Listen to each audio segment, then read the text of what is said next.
This starts right now on 97.3 The Fan. Welcome in on this Tuesday afternoon. Tony Gwynn Jr., Chris, Matt Skraby, Padres back in action after a nice day of rest on Monday, yesterday. Back in action, 2 games short set. Not series, but a set. The Gigantes come into town, playing some pretty good baseball. Padres trying to get back on track. Gentlemen, how's your Tuesday afternoon going? It's been a great day, Tony. Wow. Just in every way. Wow. Beautiful. Well, just a beautiful day. Today was a good day. Lucky to get out and hit a few golf balls and feel just fortunate to be able to get out and do something like that. And just come on in and hang out and talk a little sports. You know, I was thinking about, you talk day off for the Padres. I hope, and I don't know this for a fact, but I hope that all 26 guys on the active roster spent the day as far away from the ballpark as possible. Right. Seems to me that would be a really good move at a time like this. What are you talking about, Chris? They should have been practicing their bunts all day. Right, yesterday. I know. They should have had their nose to the grindstone and working out. Clearing the head can be a very useful tool in any line of work, in any line of, shooting a free throw. Clear your head, then shoot the free throw. Same thing, make a putt. Same thing when you're struggling on a baseball field. And I know it's easier said than done. I think a day off probably did them well yesterday, and hopefully they'll come back a little refreshed tonight. Yeah, no, I have no doubt that unless there was some rehab or something along those lines that had to be done, everybody was like, I don't want to see this place for the next 24 hours, and kind of reset, and now you're back at it again. They sort of starting to roll into the field right about now, and now they get their mind focused on the Giants, who coming into today. I'm sorry, I'm stalling a little bit. I'm waiting for my iPad to kick in so I can see what we got on. So you can sound like you know what you're talking about. Well, I do have a question.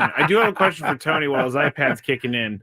Go ahead. Like, how much more does obviously I know the surface level answer to this, but how much more does an off day mean to someone at home rather than on the road? Because, oh my gosh, I mean, because I can imagine at home you don't get rest, you don't get because you have your family and things like that. No. There's nothing better than a home off day versus a road off day, right? Because I mean, listen, for most of the guys on this team have families, you know what I'm saying? So they want to be able to sleep in their own bed and kind of own time zone that they're used to, and have a day to kind of, even if you do have a family, to be able to chill and not think about baseball, really is what it becomes about. And so a little normal life can serve you well right about now. It absolutely can. It absolutely can. So I'm sure guys did different things. I'm sure a lot of guys did nothing, like literally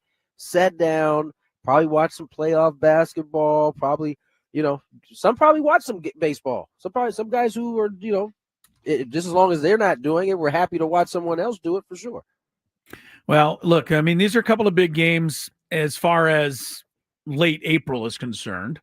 I mean, you think about this, between now and tomorrow evening, 5 o'clock-ish, game will end tomorrow, 4 o'clock, whatever, afternoon game tomorrow. So really in a 24-hour period, you're going to go hopefully from a game and a half out, to a half game up, or it keeps going the wrong way. You could be 3 or 3.5 out, et cetera. So, to me, these are a couple of games you got to really, put your, mind to. And they're going to be tough because Logan Webb's pitching tonight. This guy's pitched 80 innings in his career against the Padres. He's got a 2.7 or 8 ERA against the Padres. They had a little success against him last year, Tony, but I don't know that the last year was a typical Logan Webb season. This year has been a typical season. He's striking out over 10 batters per 9 innings. He's got a 1.98 ERA. Not exactly the kind of guy who you want to, run up against when you've been in an offensive slump. But, sometimes you get a couple of balls to fall in and somebody get a, big hit with a couple guys on base. It can turn everything in a hurry. So you got to hope that that'll happen tonight somewhere along the line. I think it depends on what lineup. I have liked the way the Padres have looked against Webb the last couple times they faced him, but in those last couple times we were pretty much at full strength, and so what it looks like today. I mean, you're not gonna have Merrill at least right now. Maybe we get the re-entrance of Arise. Maybe Hayward is close to coming back. Maybe you start getting some of the guys who were regulars earlier back in, and I think it kind of changes what the outlook looks like against Webb. I think for me, watching the Pods, I like when they face guys that they face often, because I think they do some of their best work, really, no matter who the pitcher is. I think when the Padres face guys that they're familiar with, I think they bring good results. It's a lot of times it's the dudes that either they haven't seen in a long time or they just haven't seen a lot of that tend to have really good games against them. And so I'm looking forward to today's matchup. I think the day off will have served them well. All right. You mentioned one side of that matchup in Logan Webb. Giants will have their hands full as well. Nick Pivetta on the mound for the Padres. As good as Logan Webb has been, which is 3-1 with a 1.98, Pivetta's been better. He's 4-1 with a 1.20 coming into this start. I don't know that he's had a bad start here at home. I think he had one in that one kind of crummy one in Chicago.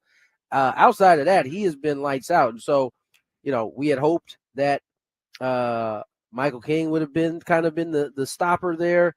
Didn't work. Cease had his opportunity. Didn't go that way. Vasquez couldn't do it. Hopefully Nick can be the stopgap here today and get the Padres back in the winning lane. Yeah, well, last time they won, who was on the mound? Nick Pivetta. Right. 7 shutout innings. Diaz hit the home run, and they beat the Tigers 2-0. I think, a couple of things. And we went through all of these numbers yesterday, so I'm not going to go through all of their offensive struggles again. We know. Last 11 games, they're hitting 204. Without Fernando, they're hitting 189. They're not hitting much with runners in scoring. We know all this stuff. We laid it all out there. But I think we do need to underscore a couple of things. If you're going to break out of it, the odds are that it's not going to be, your supporting cast. To me, it's got to be the guys that you do have healthy right now. And Fernando has been doing it, but Gavin Sheets is in a 1-for-19. Manny's hitting 400 or 430, I believe, OPS in his last 9 games, 419 OPS. We talked about Bogarts at length. I think one of these guys got to come through with a big hit tonight. Get a couple of guys on, stick one in the gap, and get it rolling. I'd love to see Oscar Gonzalez go 3-run, jack tonight. Actually, I'd love to see anybody go 3-run jack tonight. They still haven't hit one of those, and I'm going to bring it up until they do. So on the Skraby show last night, I brought this. Why Gavin Sheets has been struggling? Well, when Luis Ariz went out, they put Gavin Sheets in the 2-hole, and his chase rate in the 6 games since Ariz went on the IL, 47%. Like you said, he's 1-for-19. His chase rate was 29% before that, so he was chasing less further down in the order. The chase rate ever since he moved to the 2-hole and Ariz went on the IL, Gavin Sheets, 47% chase rate, 6th highest in Major League Baseball. He's 1-for-19 with 9 strikeouts during that time.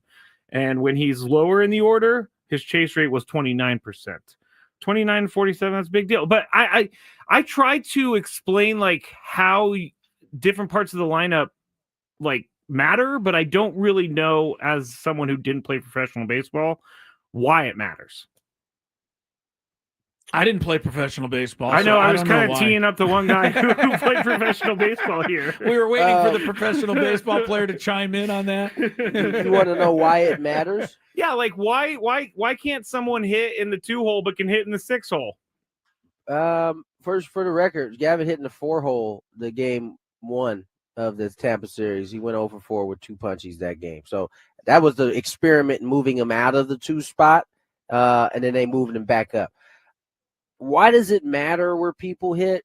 I mean, listen, it has some effect. I think sometimes we put too much emphasis on it, but it definitely has an effect. I mean, the pitcher, whether they want to admit to it or not, they know who's coming up behind you. At least the smart pitchers, the pitchers that have pitched in the league, they're gonna pick their battles occasionally. It doesn't mean they're gonna do it all the time, but they're certainly gonna pitch you a certain way if they know who they got somebody coming up behind you, or if and that also goes for if the someone behind you isn't swinging the bat as well as maybe they were.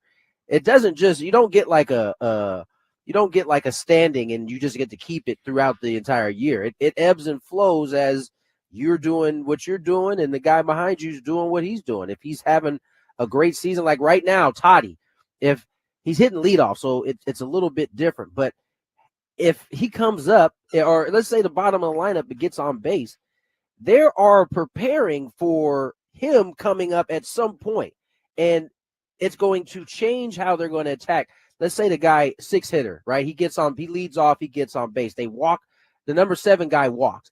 He knows he's got to bear down right here, and chances are he's not going to be able to because they're probably going to bunt this guy over, right? Because now you're going to have second and third, depending on what the score is. So now you have a base open with Toddy up. You know what he's doing. You look behind Toddy, in this case, yes, or Sunday it would have been Gavin. You're going to take your shot, righty or lefty. You're going to be like, you know what? The way he's swinging right now, is it really worth it? You may have him come up second and third. There's one out at that point. You may throw 1 or 2 pitches to see if you can get him to chase something off the plate. But if you're 2-0 after 2 times trying to do that, you're going to be like, for manager's going to look out there. He's going to put the 4 fingers up. He's going to say, all right, go on down there, man. We're going to set this double play up and try to get Gavin to hit into a ground ball double play. We think we have a better chance of doing that than perhaps pitching to Toddy, whether we're trying to be careful or not, making a mistake and all of a sudden it's 3 runs instead of, a possibility of being able to get out of this inning with less damage.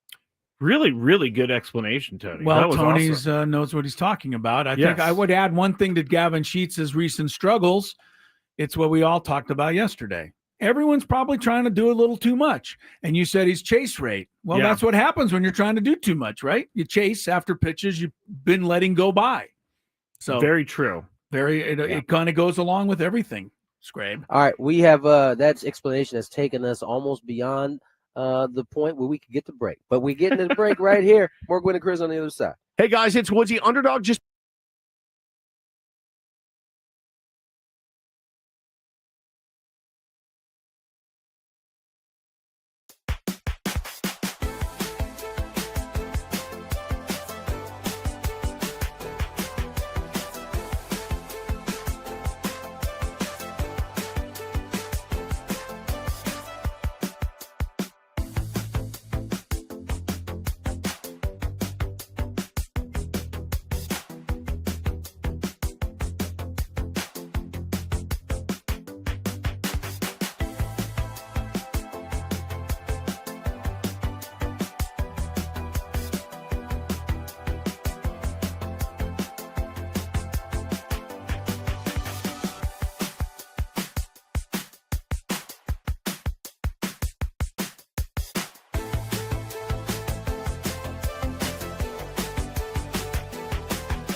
Welcome back to Gwynn and Chris. 2:18 is the time. Just getting underway here on a Tuesday. Crisello. Tony Gwynn Jr. is down at Petco Park, which will be alive tonight.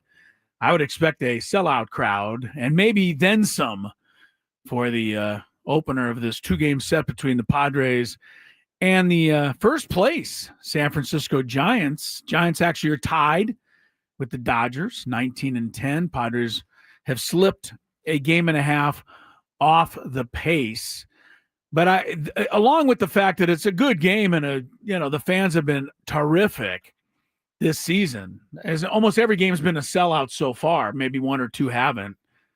Tonight there's going to be a sellout because in 1982, there's a pretty good athlete came out of a place, I think it was Long Beach, California, Long Beach Polytechnic High School. Yes, he did. He was a jackrabbit. That's their nickname, the Jackrabbits. And turns out he turned into a fairly decent baseball player at San Diego State University thanks to Bobby Meacham. Shout out to Meach. Thank you, Bobby Meacham, who asked Coach Jim Dietz one day, hey, was that Tony Gwynn Jr. I saw? Or Tony Gwynn, sorry. Was that Tony Gwynn I saw walking by? And Dietz said, yeah. And Bobby said, oh, great. Wait, no. Yeah. Go ahead. Finish. He said, great. Oh, he's on the team. This is awesome. And Dietz said, no, he's on the basketball team. Bobby Meacham said, you better get him on the baseball team. Words to that extent. Tony, you know it better than I do. But anyway. Yeah, no, that was pretty good. He pretty close, said, yeah. You better get. He's probably one of our best baseball players. You might want to take a look at this guy. And so it was that in July of 1982, Tony Gwynn debuted with the Padres. Tonight, the Padres honor that debut with the rookie version of the Tony Gwynn bobblehead. And look, it's going to be electric there tonight. And I mean, I said this earlier, though, there's 40,000 of these things to give away.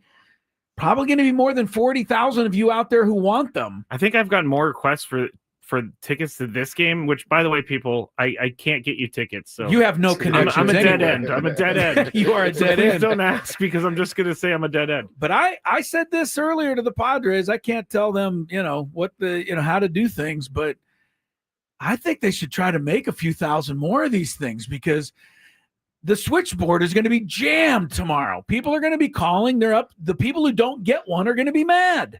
That's how people are in this day and age. I would love to go see the switchboard at work. Well, you know what I mean. You know, it's I know it's not a switchboard. The cords out and then putting the cords over there. Oh, well, operator here. Okay, you want to be connected to the pizza parlor. There you go. Give me 1 second here. Give me 1 second. Hang on a second. What's your number? Lincoln 57231. It looks something like this thing over here. It does. It does. It does. Lots of cords flying out of it. All right, there'll be no switchboard, but you know what I mean. Yes. People are gonna be upset. I mean, you want to know how to person solve that's this? Going to go to the game tonight and not get a bobblehead and go, okay. Do you want to know how to solve this? Go early. I know, but not everybody can go early. Sometimes people have to work a little bit. I get it. It's hard for me to get down there too. All right. Here's my one thing I'll say to all of you going tonight. Just be nice and reasonable to each other, and don't try to steal 12 of these things. Understand that you would feel some type of way if you didn't get one.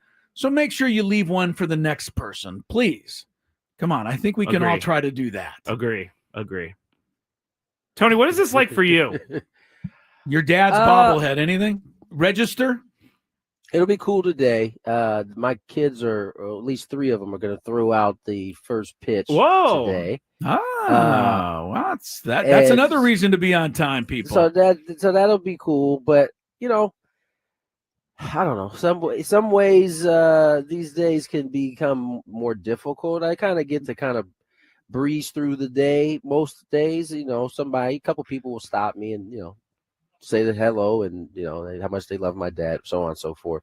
But a day like this, that's kind of like completely dedicated to him in a way, it can be a little heavy at times. Be a little emotional, yes. It can be a little emotional at times, but for the most part, these are all really, really cool experiences for sure. And I appreciate that they do these things, because as I remind people, he hasn't played. He finished playing in 2001. So Isn't that we were something? 24 years removed from the last time people saw him in spikes. Right. And so, these days are cool for my family because it's a way to remember him. And for those younger generations that maybe didn't get to see him, born after 2001, it's just a kind of a cool reminder. And by the way, I don't know, I'm going to say 200,000 other San Diegans were at his final game. Now, I know because there weren't that many. Says they were at his everybody final says they were there. Yes. Oh, I remember that day. I was there.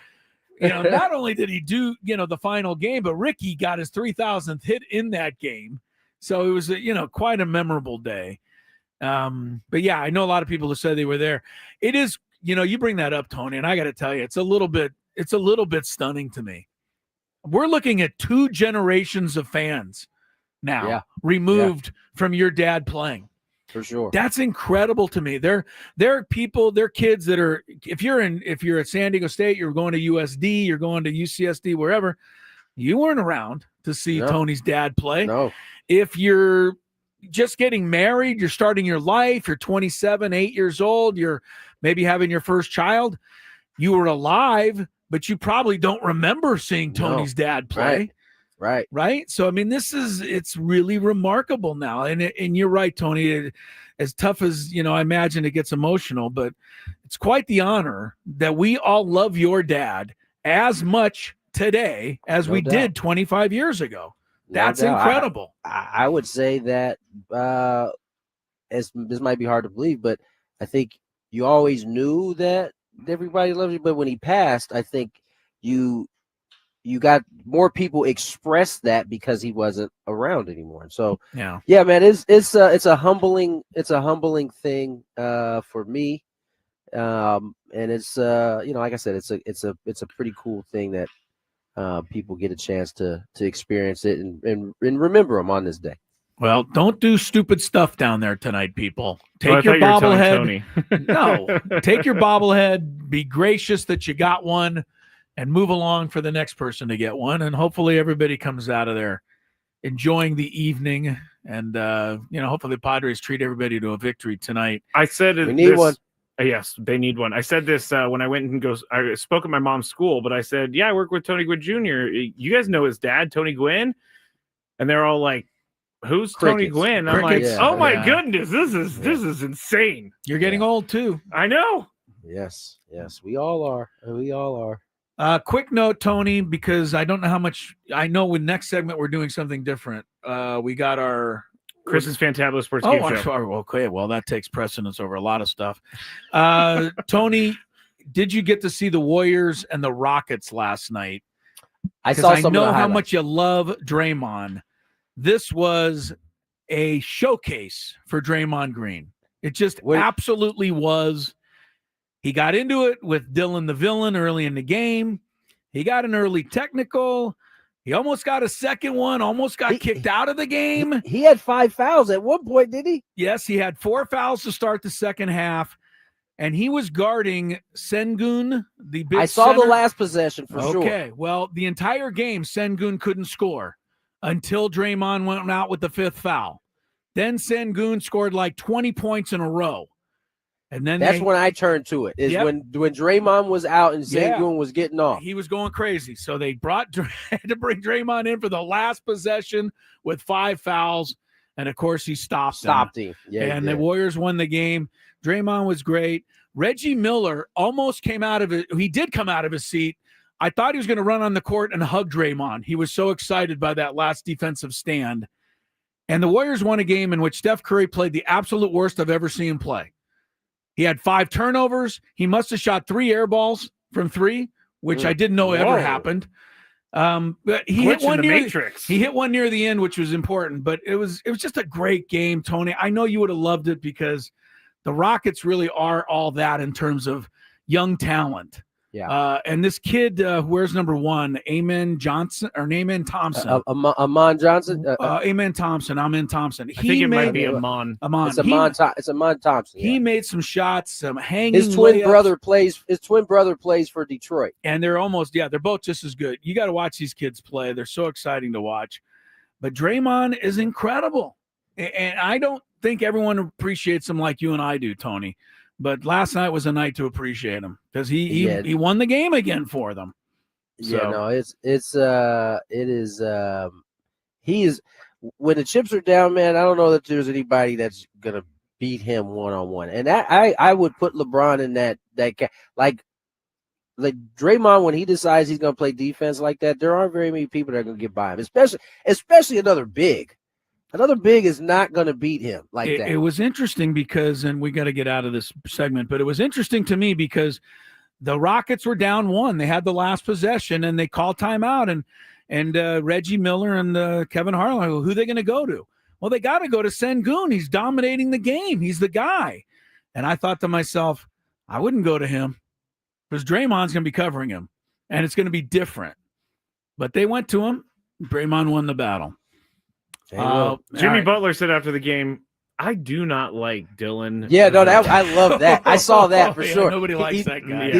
The reporter was asking him. He's like, "You guys seem to be kind of having a good team." He's like, "No, that's not what it was." He's like, I cannot stand Dylan. Yeah, I can't either. Jimmy and he was is serious. very transparent. Yeah, he wasn't like he was messing around with his teammate when he was saying that a couple weeks ago. No, he was dead serious. I don't like the guy either, and I don't mind bad guys a lot of times, but Dylan's not my style. All right, we'll take a break. It should be a good round of the Fantabulous Sports Game Show next.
235.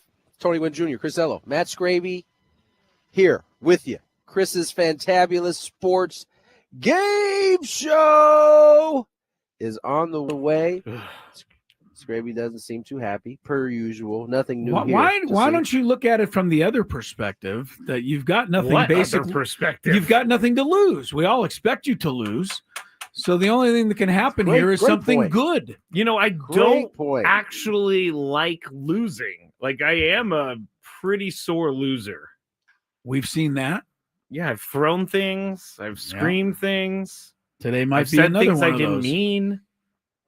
Today might be another one of those days. Did you see the score? The Champions League is going on right now for you soccer fans. PSG beat Arsenal 1-0. Yeah, we were semifinals. Dave have that on over there? Of course, he had that on the he screen. had it on, so yeah. It was up there. Yeah.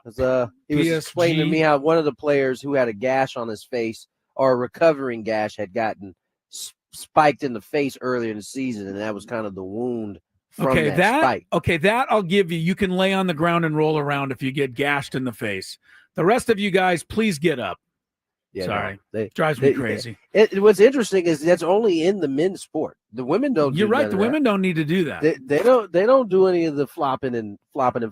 I almost find it funny when one of these soccer players goes down. The best part is, now with these cameras, they're so clear and they can slow it down. Right. They'll be rolling around and you'll see like one eye look up to see what's going on around you, and then all of a sudden, miraculously, when there's no penalty or no call given, they wake their way up and they get back to their position. Somehow they manage to get back into position. It's crazy. I don't know how that works. It is kind of crazy. You got to also give the officials a little credit for it, because they have to make the call on this stuff, and they're trying to be deceived every single time. Yeah, they are. Well, now they can give cards for doing the faking if they deem it just ridiculous. Yeah.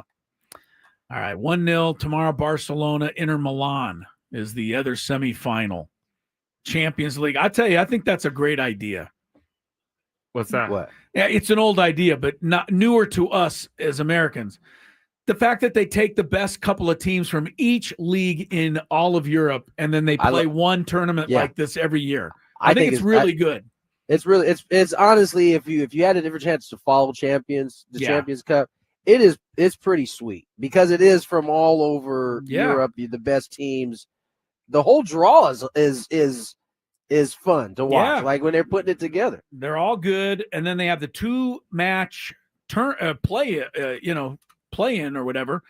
So PSG won 1-0 today against Arsenal. They'll play again in a week or two, and then Arsenal will begin the game down by 1. And then there's all kinds of rules that dictate ties and who moves on. So it becomes very interesting to me. All right, Skraby, let's go play ball. This is breaking news. Oh, we got one. It must be a lineup. It's not a lineup. Oh, what you got? It's actually from Jeff Sanders. Tweeted, thank you to Katie on the chat. Jeff Sanders Shout out to tweeted Katie 2 minutes ago, no moves yet, but Yuli Gurriel's locker has been cleaned out. So that means he's no longer with us. No, it means he's no longer a Padre. It's a little different way to say that. Why do you guys always take offense to when I say that? I don't like it. I don't like to dance on I'm definitely not dancing at his grave. I'm just like, well, I know there's some folks out there right now dancing the jig, but I'm not. That's not me. This is not. Somebody just lost their job for a little bit. Yeah, hopefully just for a little bit. I know. I think I can hear horns on the 15 freeway. People are celebrating in the streets. It's like when a married car goes by. I always like to know. Do we see those anymore? I don't know if we see those type of cars anymore. The ones with the cans. Yeah. By the way, I know that's what Chris was referring to. That's what I meant. Yeah. I don't know if. By the way, the throwing of the rice is like the tradition behind that at a wedding. It seems very wasteful. It seems very wasteful. Just throw rice. Only you would be thinking about the rice being wasted. Well, because I would be the guy who got hit in the face with a rice. And you'd also be the guy that'd be like having a problem with getting hit in the face on the day if somebody's getting. Never mind I just knocked out my eye. Right. If it got in your eyeball, that would be annoying. It would probably burrow into the back of my head. That's what happens to me. It would only happen to Skraby again. Yeah. I'm So thinking. anyway, There no is a- moves yet from Jeff Sanders. No moves, yeah. but I got to hope now that this part has happened, I have to hope it means Arise is going to come in and take his spot and be back on the active roster. It seems like it Keep my fingers could crossed for be. that. All right, let's play the Fantabulous game show. No more putting it off, Skrabe. Hey, all you beautiful people out there, it's time to play one of our favorite games of the week. All right. We like to call it Ooh, I'm gonna go. Chris's Fantabulous Sports Game Show. It starts right now on 97.3 The Fan. With the Fantabulous Sports Game Show. Hold today- on. I'm sorry. We got to take care of our Padres stuff first. And the lineup is out now. Go for it. I know. I'm sorry, Chris. You're not very happy with me I'll right tell now. you this: we got both Arise and Hayward back in the Lee lineup today. Those are all positive signs. I don't have a lineup. I don't know about All right, you. it goes Who do you- Toddy, Luis Arraez, Machado, Sheets, Bogarts, Iglesias, Wade, Hayward in left field, Diaz, and then Pivetta pitching. I didn't even realize that Hayward was coming back so soon. That's a little, sounds a little a meatier lineup than what they've been sending out there. I would Yes. say so. Hopefully it pays off. All right, sorry, I had to get that in because Luis Arraez is back and Jason Hayward's back. That I'll is come good get news. this butt whooping now, son. It's very good news. All right, today's category will be given here shortly. There'll be 16 correct answers today, so little quicker game. First person to 9 correct answers will win, or if you miss a question, you get a strike. 3 strikes and you're out. Alternate, trying to guess correct answers. Today's category, you're going to laugh because I know you love these ones, Skrabe and Tony. Name the states that are home to both an NBA and an NHL franchise. Oh, Name states that are home to both an NBA and an NHL franchise. There are 14 states. Wait, NBA and NHL. Correct. Got to have them Okay. both. There are 14 states. There is one district.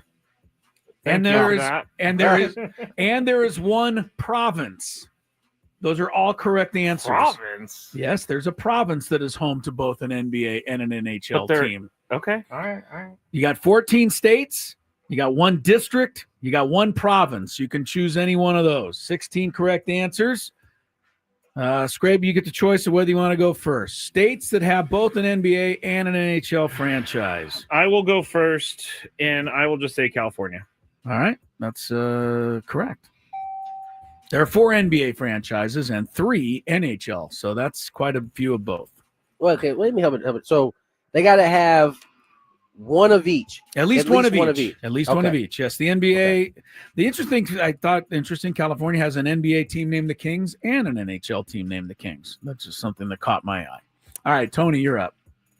Name a state that has both NBA and NHL franchise. How about the District of Columbia? You might as well take it. Yeah, it's pretty boy, obvious. Knock that off the board. Knock it off the board. The Wizards and the Capitals. I thought maybe that Maryland would be the correct answer there because they used to play in Landover, Maryland, those teams. Oh, how are we doing that? No, they now play in the middle of Yeah, Washington, they play in D.C., which DC, is why I said there's a district. But if a team is not in the state that they say they're from, what is that? Does that matter? You got to figure that out then, buddy. All right.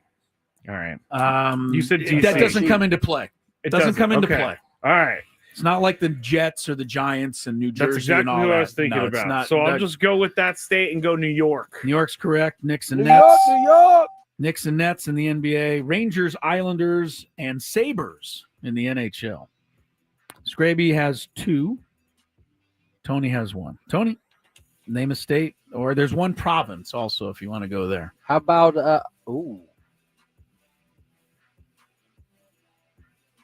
How about is this a province? Is Toronto a province? You don't know. I can't help you there, my friend. Oh, You might want to leave the province for somebody else if you're I'm not gonna sure. leave the province for someone else. I am. I'm not sure.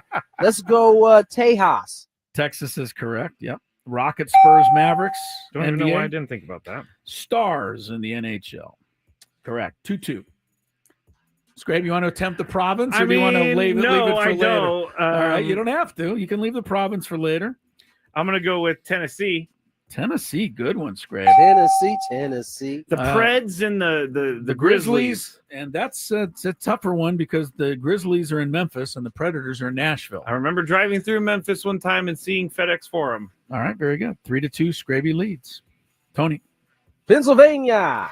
Yep, you're going there this weekend. Miami. You could see the 76ers play basketball, Flyers and Penguins. On the hockey side, 3-3, and we got 10 correct answers left. Scrape. All right, I'm going to try to guess the province. Go for it. Is it Ontario, eh? Ontario is correct. Tony, you would have been incorrect. Toronto's a city.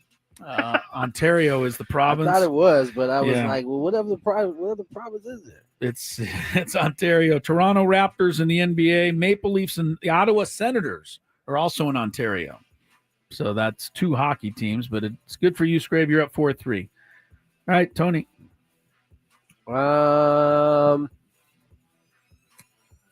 well, now how about the state of Washington? Oh, wait, no, I'm not doing that one because there's not one there. Dang it! He pulled it back in his mouth quickly. I think he got in under the wire. That was good. Yeah, I got to give it to him. That was rough right there. Washington. Florida. Florida's good. Heat and Magic on one side, Panthers and Lightning on the other. Tied at 4. We have 8 down. We have 8 to go. Scrape. This could end up in an 8-8 tie when then everybody's happy at the end today. I'm going to go with Illinois. Bulls and Blackhawks, correct. 5-4, Scraby leads. Maybe. Scraby knows his states. He knows geography. He likes these categories. You know what? That's a great point. He does know himself some geography. Give me some academic stuff. I can do it. Give me sports knowledge. I can't.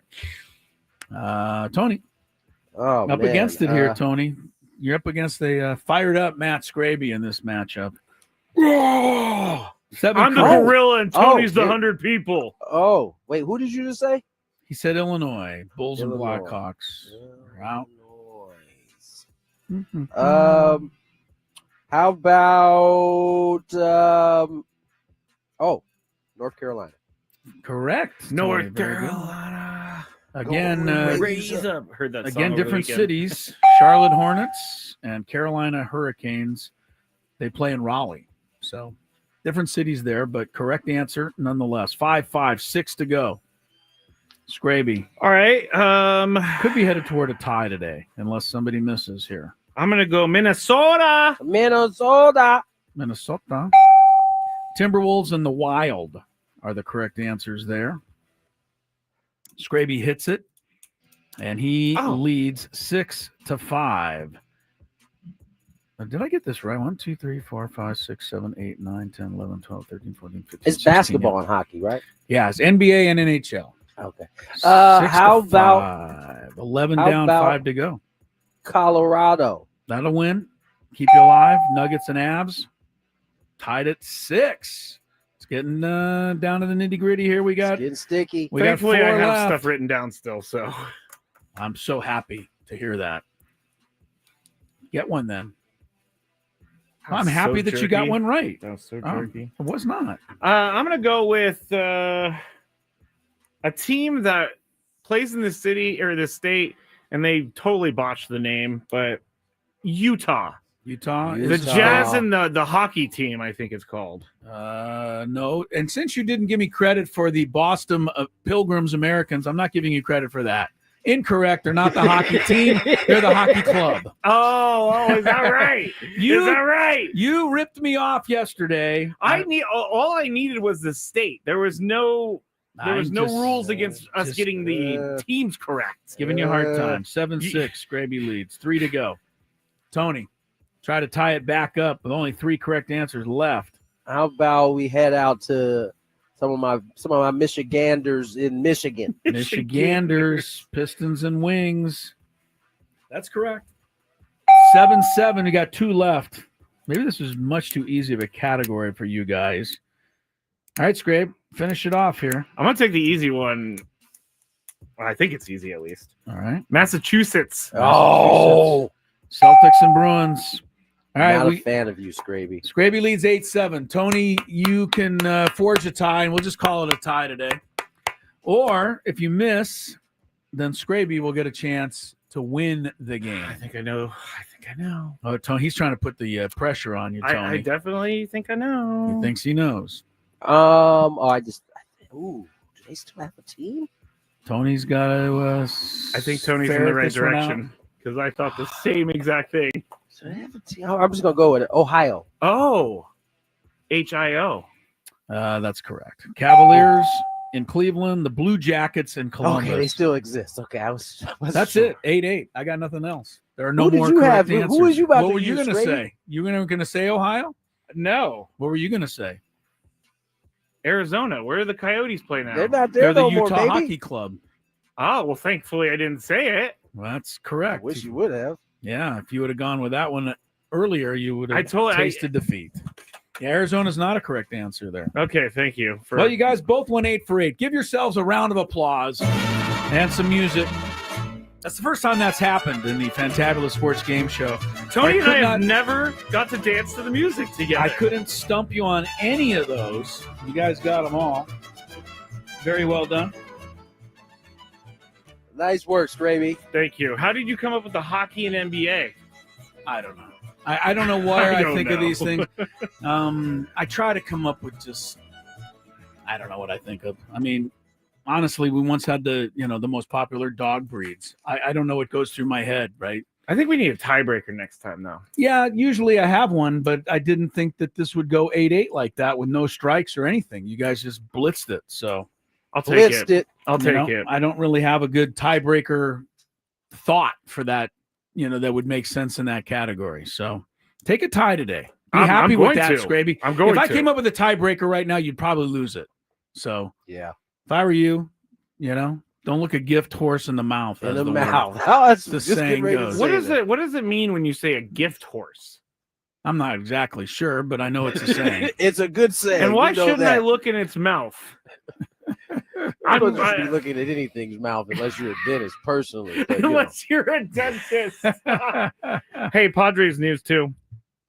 Kyle Hart Hey, is what- pitching tonight for the Chihuahuas. So if people That's want not to keep Padres up with news. that. That's Chihuahua news, buddy. It's Okay, not all right, you're Padre right. news. Sorry, you're right. That's Chihuahua news. I'm going to start calling you not just the bearer of misinformation. I think the interruptor is a good nickname yeah, for you. yeah. Like I get What? it. I get it. I get it that we needed to get the Padre lineup in today. We had to get Arises back. It's good. We got it. But you always kind of say it as I'm in the middle of a sentence. Like well, Tony, what'd you think? Hang on, guys, I got something. Well, chomp, chomp. He does. I mean, do you that. can Well, wait the until I reason I do finish a that- sentence. The reason I'm trying not to talk over you. The reason that I do that is because I'm not saying it's a bad thing, but it's very hard sometimes to get your attention in studio. Okay, Tony that's fair. knows, and That's I'm fair. not saying it's a bad thing. But I could be waving my arms like I'm in the ocean looking for someone to save me. And Chris is sitting next to me and he won't see me. Yeah. Well, you drowning is not something that would catch my attention. So sorry about that. You walked right into that, dog. All right, good game. All right, very good. We tie today. I promise that won't happen again. I'll be much tougher on you guys next time around. I think Tony's got us here. Let's get to break. Yep. First hour in the can. Hour number 2 up next.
Cello Tony Gwynn Jr. is down in Petco Park. Matt Skraby alongside here in the Odyssey Palace Studios. Padres, Gigantes tonight. And some good news for the Padres. Luis Arraez is back from the injured list. Not only is he back, he's in the lineup tonight. Jason Hayward has also returned to the Padres. He, too, is in the lineup tonight. But those moves do come at the cost of the veteran Yuli Gurriel, who Seemingly is cut loose. Well, you're right. They haven't announced any moves. Well, they had to announce Arraez and Hayward. They're in the lineup tonight. So 2 people must leave. And Yuli Gurriel's locker has been cleared out. So, Tony, can you think of any other reason they would clear out his... Tony right now, to be honest. Oh, you can't find Tony Tony, now? are you there? I'm here. There he is. Your camera popped off, so I was like... Is there any other reason, Tony, you can think of that they would clear out his locker? I mean, No. Skraby's like, I don't know what that really says. I'm like, well, seems That pretty... says what you think it says. Says what you think I it just is. thought he was getting a more premier locker spot. Here's the deal. And we had... who do we have on? He already had a premier locker spot. You remember? Yeah, he got some service. He got a lot of service time. So. Yeah. We had our friend from Kyle, who was it? From the old Baseball America guy. Oh, Kyle Glazer on. And he had some... Real quick, I'm sorry, Scrape. My computer's... I tried to get back on. It kicked me off again. I don't know. No problem. Just, it's all good. But he had some really nice things and correctly to say about Yuli Gurriel when we were talking about him last week. Gurriel was one of the better hitters in the league for a good 5-year period there. Yeah. And I think people are giving he sucked. Not really. Yuli Gurriel was really legit, won the batting title in 2021, hit 319 that year. The bat speed we hoped would be there, but it wasn't. And so, a move's made. It's not surprising, but Tony's right. I mean, if you're going to run around and celebrate this news, what's that say about you out there? So listen, calm down a little bit. Okay. He's out. Arraez is back. That part of it is listen, good. when they signed him in the off season, right before camp got, I remember us talking about it, and I was certainly skeptical because, over the last 2 seasons, you hadn't seen that version of Yuli. Right. But, with that being said, during spring, he looked good. He earned the right to be on the roster to start the season. I don't think there was any question. He played better than a lot of the dudes he was competing with. And he looked better than a lot of dudes. So, it didn't manifest itself during the season, but, that's kind of how this game goes sometimes. Yeah, you can say whatever you wish. I'll take Yuli Gurriel's career at the big league level. He played in 4 World Series, hit 3 World Series home runs, 276 average in the Fall Classic.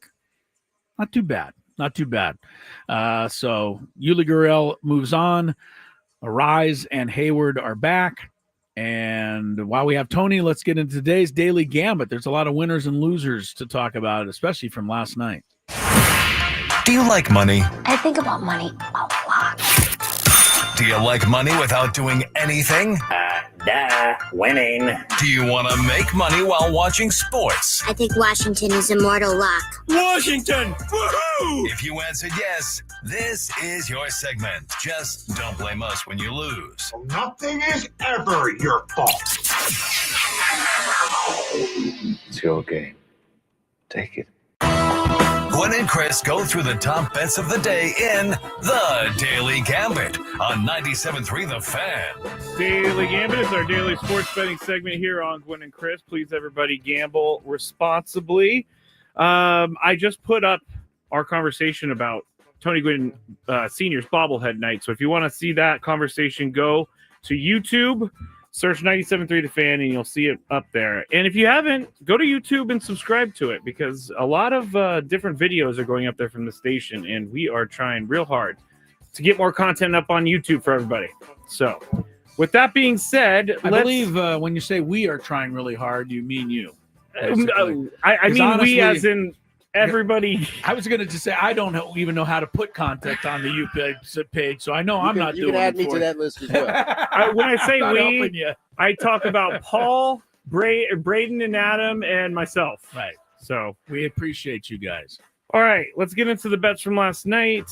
First one was an insane game between the Cavs and the Heat. And I say insane because this was an elimination playoff game. I can't believe this happened. Cavs were 8.5-point favorites. Tony and I picked the Cavs. You picked the Heat, Chris. The Cavs won by 55, 138-83. It took Miami a little run at the end to keep from losing by 60.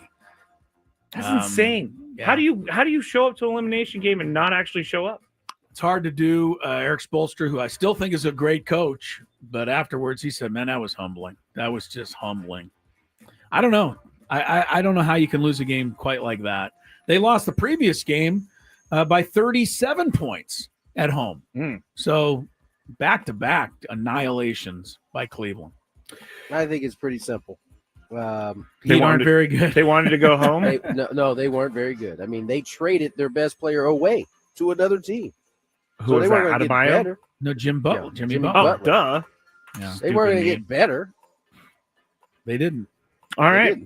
Total score in the game over under 211 points. We all thought it was going to go over, and it did, 221. Warriors were 4-point favorites over the Houston Rockets last night. We all chose the Warriors. The Warriors won, but they only won by 3 points, 109-106. By the way, we said you mentioned earlier, Tony, Fred VanVleet missed the tying three. First of all, it was kind of more of a heave. I mean, it was a really difficult shot because he didn't miss anything the whole game. He was 8 for 11 from three. Yeah. Like he was single-handedly, him and Sengun were, keeping them in the game. It's kind of tough break for, Van Fleet because all the headlines say Van Fleet misses tying shot. Not really. Van Fleet ball. Yeah. Yeah, he had a great game. False headlines once again. A little bit, yeah, a little bit. Who scored more points? Donovan Mitchell -1 or Tyler Hero straight up? I don't know what you're thinking. You guys went Hero. I went Donovan Mitchell. Donovan Mitchell had 22 points minus the 121. Tyler Hero had 4 points. That was achievable. Getting to the 22. I know. 21. When I saw Mitchell at 22, I thought, maybe I won that one. What are you doing, Hero? Points? I mean, you used to be able to score 4 points, while you're tying your shoes in the locker room. That guy. I mean, 1-3 gets not only were you not playing defense, according to my man Garland, you weren't even playing offense in the last one. That's a horrendous performance, Hero. You're on my downer side for a while. Well, he has all offseason to think about it now. Yeah. Steph Curry, over under 4.5 threes made in last night's game. We all went over. He only made 2. Chris said it was the worst game he's ever played. One of the worst I've seen. Don't ever see him just lose the handle and turn it over like he did a few times last night. And you never see him shoot 3 air balls.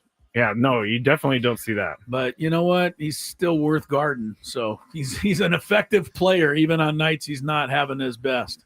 Florida Panthers -1.5 on the puck line over the Kings. We all went flaw. Over Tampa Bay. I'm sorry. Yes, you're right. Florida won 4-2, so we win the bet. And then Braves -1.5 at the Rockies. You guys chose Brave. I went Rocks, thinking, hey, maybe they'll make it a game. No, Braves win 6-3. Rockies scored 3 in the first. And that was, they did, yes, and that was it. And we have a big 5 question about the Rockies because they have made a little bit of history. They are they may make some more history of the wrong kind as the season goes. All right, let's run through these real quick. Indiana -8 over Milwaukee. Pacers trying to close them out. Skraby. This series is over. Indiana. Yep. Hard to believe that without Lillard, Milwaukee can hang in there. Torn ACL, man, that's a tough blow. That's Achilles. Or torn Achilles. I'm sorry. Achilles. Yeah, torn Achilles, even worse. They showed a shot, by the way, of him being down on the court, and only one Buck came up to help him up. Like the rest of the guys, turned and walked off the court. It's kind of messed up. That didn't say much about the Bucks. I'll take Indiana because of that. Tony? I'm gonna 8 points is a lot, though. Yeah. I'm gonna pick the Bucks because I can't stand Indiana. Okay. On your dad's bobblehead night, your dad was in Indiana. I shouldn't say I don't like Halliburton. All right, Tyrese, not a fan. Fair enough. So I'm gonna go for the Bucks. It's not that I don't like him. I just don't like that he's been talking so much trash to Dame. He's a good player. That's not fair after a guy's hurt. Knicks 5.5 over Detroit. I'll take Detroit tonight. I think they're owed one after that bad call in Game 4. They stay close. This maybe is back even at the Garden, isn't it? back at the Garden. But I'd still like Detroit to hang in. Tony, no. Knicks? Yeah, no, I'm going to go Knicks. 5.5. Knicks. All right, Scrape. Knicks. Knicks. Boston, 11.5 over Orlando for the clincher. Tony, you're first in Boston. You know I can't root for Boston. Give me the Yeah, Magic. I don't blame you. 11.5's a lot. Scrape. Magic lose, but they cover. All right. I say Tatum puts them out of their misery.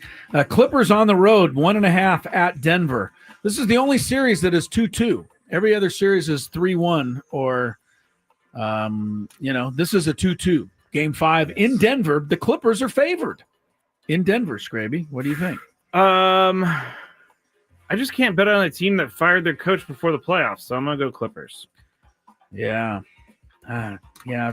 The Clippers, well, they were down 20 in that last game. I'll take Kawhi. I'll take the Clippers, but I don't feel great about it. Tony?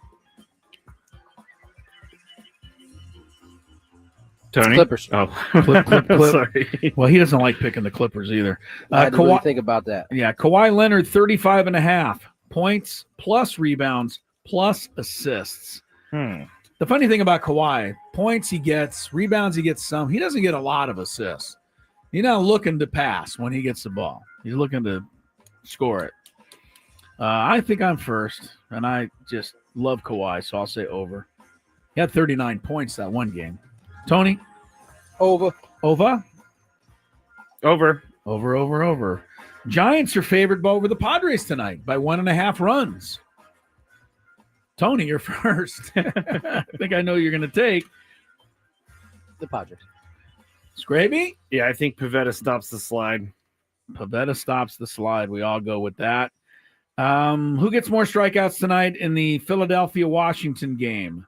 Zach Wheeler or Mackenzie Gore? Final pick of the night. Skraby. I'm going to go with Wheeler. Gore's been striking them out. I'll take Gore in this one. Tony? Give me Kinsey. Mackenzie Gore it is. All right. I didn't get the Atlanta-Colorado game in because that's just too easy. It's okay. Yeah, take the Braves. All right. Break time. Yes. Am I doing it? Yeah. All right. We'll check some traffic. We got a long way to go. We still got the Big Five. We still got a mini sports court as well. So don't go too far. From the 855 Get Ross Traffic Center, protecting San Diego after accidents or injury, here's Kelly Danick. Traffic is sponsored by Islands Restaurant.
everybody. I'm back. Welcome back. That was Luis Urias, Chris. Luis, how's it feel to be back in the lineup today? You see my face already. Excited to be here and to play baseball, man. That's what I love. Luis Urias is indeed back in the lineup. Welcome back to Gwynn and Chris. Not a moment too soon, by the way. Padres looking for a little boost, a little spark, and hopefully Luis can provide that. I mean, after all, he's a 3-time in a row batting champion, and get him on base a little bit, get Fernando moving around after he gets on base, get something going on offense. This team has been in a slump. Chris Ello, Tony Gwynn Jr. down at Petco Park. Tony's getting ready for the broadcast, but he'll be back with us in a sports court, which is coming up in about 10 minutes. What did you just go get? So you said Luis Urias is a 3-time batting champ, and recently I was looking at this bat, just killing time. Okay, it's in our studio. Yes, it's all signed by the Padres. Bennett Woods got it signed when they went out to spring training, and I remember this. Luis Urias, Chris, if you look, I'll put it to the camera right now. Okay. He signed it, and then he said batting champ 3 times. And then Jackson Merrill signed it right next to Luis Urias, and he said batting champ 0 times. Jackson Merrill said that. If you don't think these guys have fun playing together, then you're wrong, because they definitely do. Yeah, well, Urias could make it 4 times. He's not off to the kind of Luis Urias start, 287 batting average, but he can pick that up. He can go up 50 points in a week the way he can hit. Funniest thing of all is that Urias still has more home runs than Manny Machado, although that may not be that funny. Because honestly, as I said earlier, the Padres, they're still without Jackson Merrill and Jay Cronenworth. They got Hayward back today. They get Urias back. So that's part of it. But you still got a couple of pieces missing. And when pieces are missing, to me, the pieces that are in place, without putting in extra pressure on them, that's when you need them to come through. And frankly, man, he's been, in a bad time for him to be in a downer. I mean, when he's got a 419 OPS in the last 9 games, that's OPS. Yeah, that's bad. That's not, that we need more, Manny. Gavin Sheets 1 for 19 right now. We've talked about, Bogarts. I'm getting to the point now where, look, I don't mind being as critical as the next guy. If you want, I'll just sit here and slam the guy. But it's not really my style to just pick apart a guy that's, been a good, all-star type major leaguer for a lot of years. And frankly, was a lot better for the Padres 2 years ago when he was healthy than you think he was. I know people look back the first year he was a Padre and go, wow, Bogarts didn't do what we thought he would. That's because you had ridiculous expectations. You were thinking 33-100. He did that once at Fenway Park. But he did go 19-19 for you a couple of years ago in his one healthy season. You wouldn't take that now? Hit 276 that year. I think Bogarts in 2023? Yeah. I'm showing 285, so even better. Sorry, even better. Thank you. 285. Last year, he was hurt. He missed quite a bit of the season with that wrist injury. So, you want to get on him for 11 home runs last year and 264. Well, yeah, numbers go down when you play 44 fewer games. This year, right now, he stinks. I got it. I'm not ready to completely give up on Xander Bogart. He is totally pressing right now. The fact that he doesn't have an RBI since April 8th is alarming, but it's happened before to guys. I don't know. He's in a rut. He's in a huge rut, and it's when he comes up, I want to be hopeful, and I want to think that something's going to happen, and I continue to think something's going to happen. But when he's making contact now, Chris, it's soft contact. It's infield stuff. It's not even hard line drives that get caught. It's stuff that we haven't seen. And one of the arguments I've seen across Twitter about why he's just not as good as he was with the Red Sox was the Fenway Park is an easier place to hit, especially during the summer. It's a smaller park. Petco Park is a massive park. And we all know how big it is and how many guys come here and can't produce the power numbers that they had in the past. I don't need the power numbers. I need the doubles. I need some RBIs. I need some gappers. And I think Bogart's still going to do some of that. I would also like to just throw out there, I know I'm out of line to you people that live on Twitter, but the last time any of you became authorities on hitting, please let me know. Because it is pretty funny to me that people go on Twitter and just can explain everything when none of them have ever picked up a bat and stood in a batter's box in their life. I don't want to say none of that. In a major league game. It would be very, very, very hard for yes, you're someone right. to League, get there. Okay. You were in Little League. Good for you. Bogart stinks. I said it right now. But he's got a chance to be just fine. 95 at bats is 1/6 of a season. That's where it is. We're going to be happy with the 242 at the end of the year? If he goes 19-19 again, yeah, I would take, like 250, 255. Well, here's a positive. But if he goes 19 homers, 19 steals again, that'd be great. I also want to see him get back to playing the kind of defense he can. I think the defense is being affected by the offense right now. I agree. So I'll be as critical as you want me to be. But here's the bottom line with me that I think is different from a lot of you out there. He's on the Padres. So as long as he is, I'm going to be rooting for this guy to, get it done. Why would I root against him? You people crack me up. You almost want him to do bad so you can complain and go, I told you he's terrible. I don't see as much of that as I used to with Eric Hosmer, but you know what I mean, though? I do. I people totally know what you mean. want him to fail so they can say, I told you so. He's terrible. Why are you doing that? Root for the guy. He's on your club right now. Now, if they trade him tomorrow, then you can root against him all you want. But right now, he's trying to help you win. Hey, you don't have a lot of other options. Yeah, you don't have a lot of other options. Here's a positive, Chris. In 111 games last year, Xander Bogaerts had 15 doubles. In 28 games this year, he has 8. So he's already made it to halfway of his doubles. That's great news. I know, right? I mean, I'm trying to. Yes. I'm really trying. Like on the Skraby show, I always say this, Chris. Superstar's got a superstar. And well, it's fair. Manny Machado is a superstar who's not at the moment superstar. No, he's not. No, Fernando's the only superstar that's superstarring right now. You can blame it. They can blame the slump on the minor league guys that have come up and hit a combined 191. And they've hit a combined 145 if you don't count Tyler Wade. So look, those guys haven't, contributed much. No. You can blame the catchers. They haven't hit much. But you really should be blaming Machado and Bogarts and Sheets. These are the guys that are, paid to come through for you. And they're not coming through right now. Simple. Yeah. So, this is why you're 3-8. Your ERA over these 11 games is 2.81. 3-8 should not be happening. It should not be happening. But somebody's got to come anemic. through. I have one last quick thing before we go to break, Skrabe, and then we got Tony coming back for the sports court. You gave me a Padre lineup a little while ago. Yes. Are we sure of that? I only say it that came because from Kevin Acee. Okay, because they haven't posted anything in the place, here on the MLB page. Let me double check. And normally they post something like by now, because you said there was a lineup about 15, 20 minutes ago. It's posted in the Padres clubhouse. That's a pretty good one then. Okay. Good. But so, you're looking right. for the corresponding move, which I'm right, because Arise is back, Hayward is back. We know Gurriel his locker room's cleared out. Yeah, but somebody else has to go back to AAA as well. Who was that? Because it has to be 2 for 2. Who was the guy who got called up yesterday? I'm looking that at was the a picture. transactions. Morgan. David Morgan. Maybe he goes back down. I don't think so.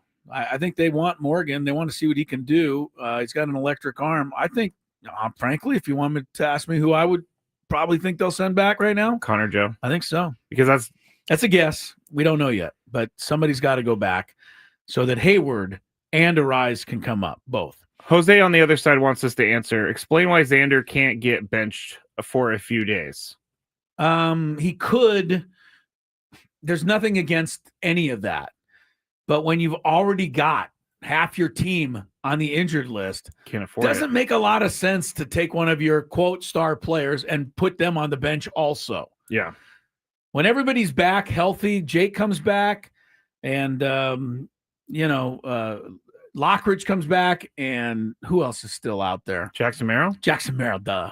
Isn't that funny how you can forget stuff like Oh, that sometimes? believe me, Chris, I named everybody last night and I Jackson forgot. Merrill. Yeah. I forgot the most important one. Right. When those two guys come back, then yeah, you could take if he's struggling, you could give him a day or two. You can for sure. You just need. It doesn't make a lot of sense to do it when no one else is there. All right. He could run into one.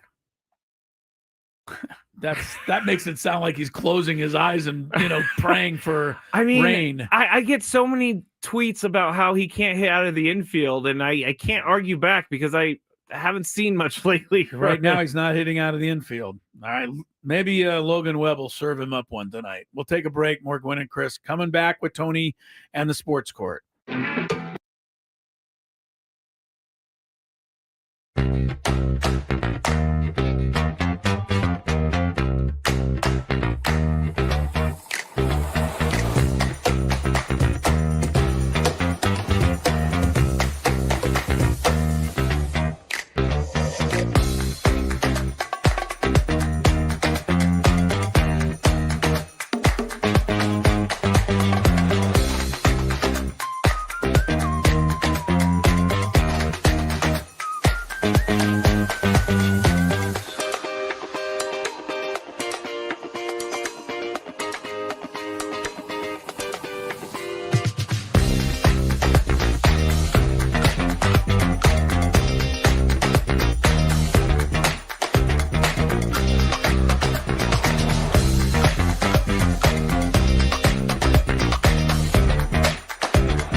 couple of moves today, and we just got the official on it. Obviously, Luis Ariz, Jason Hayward are back.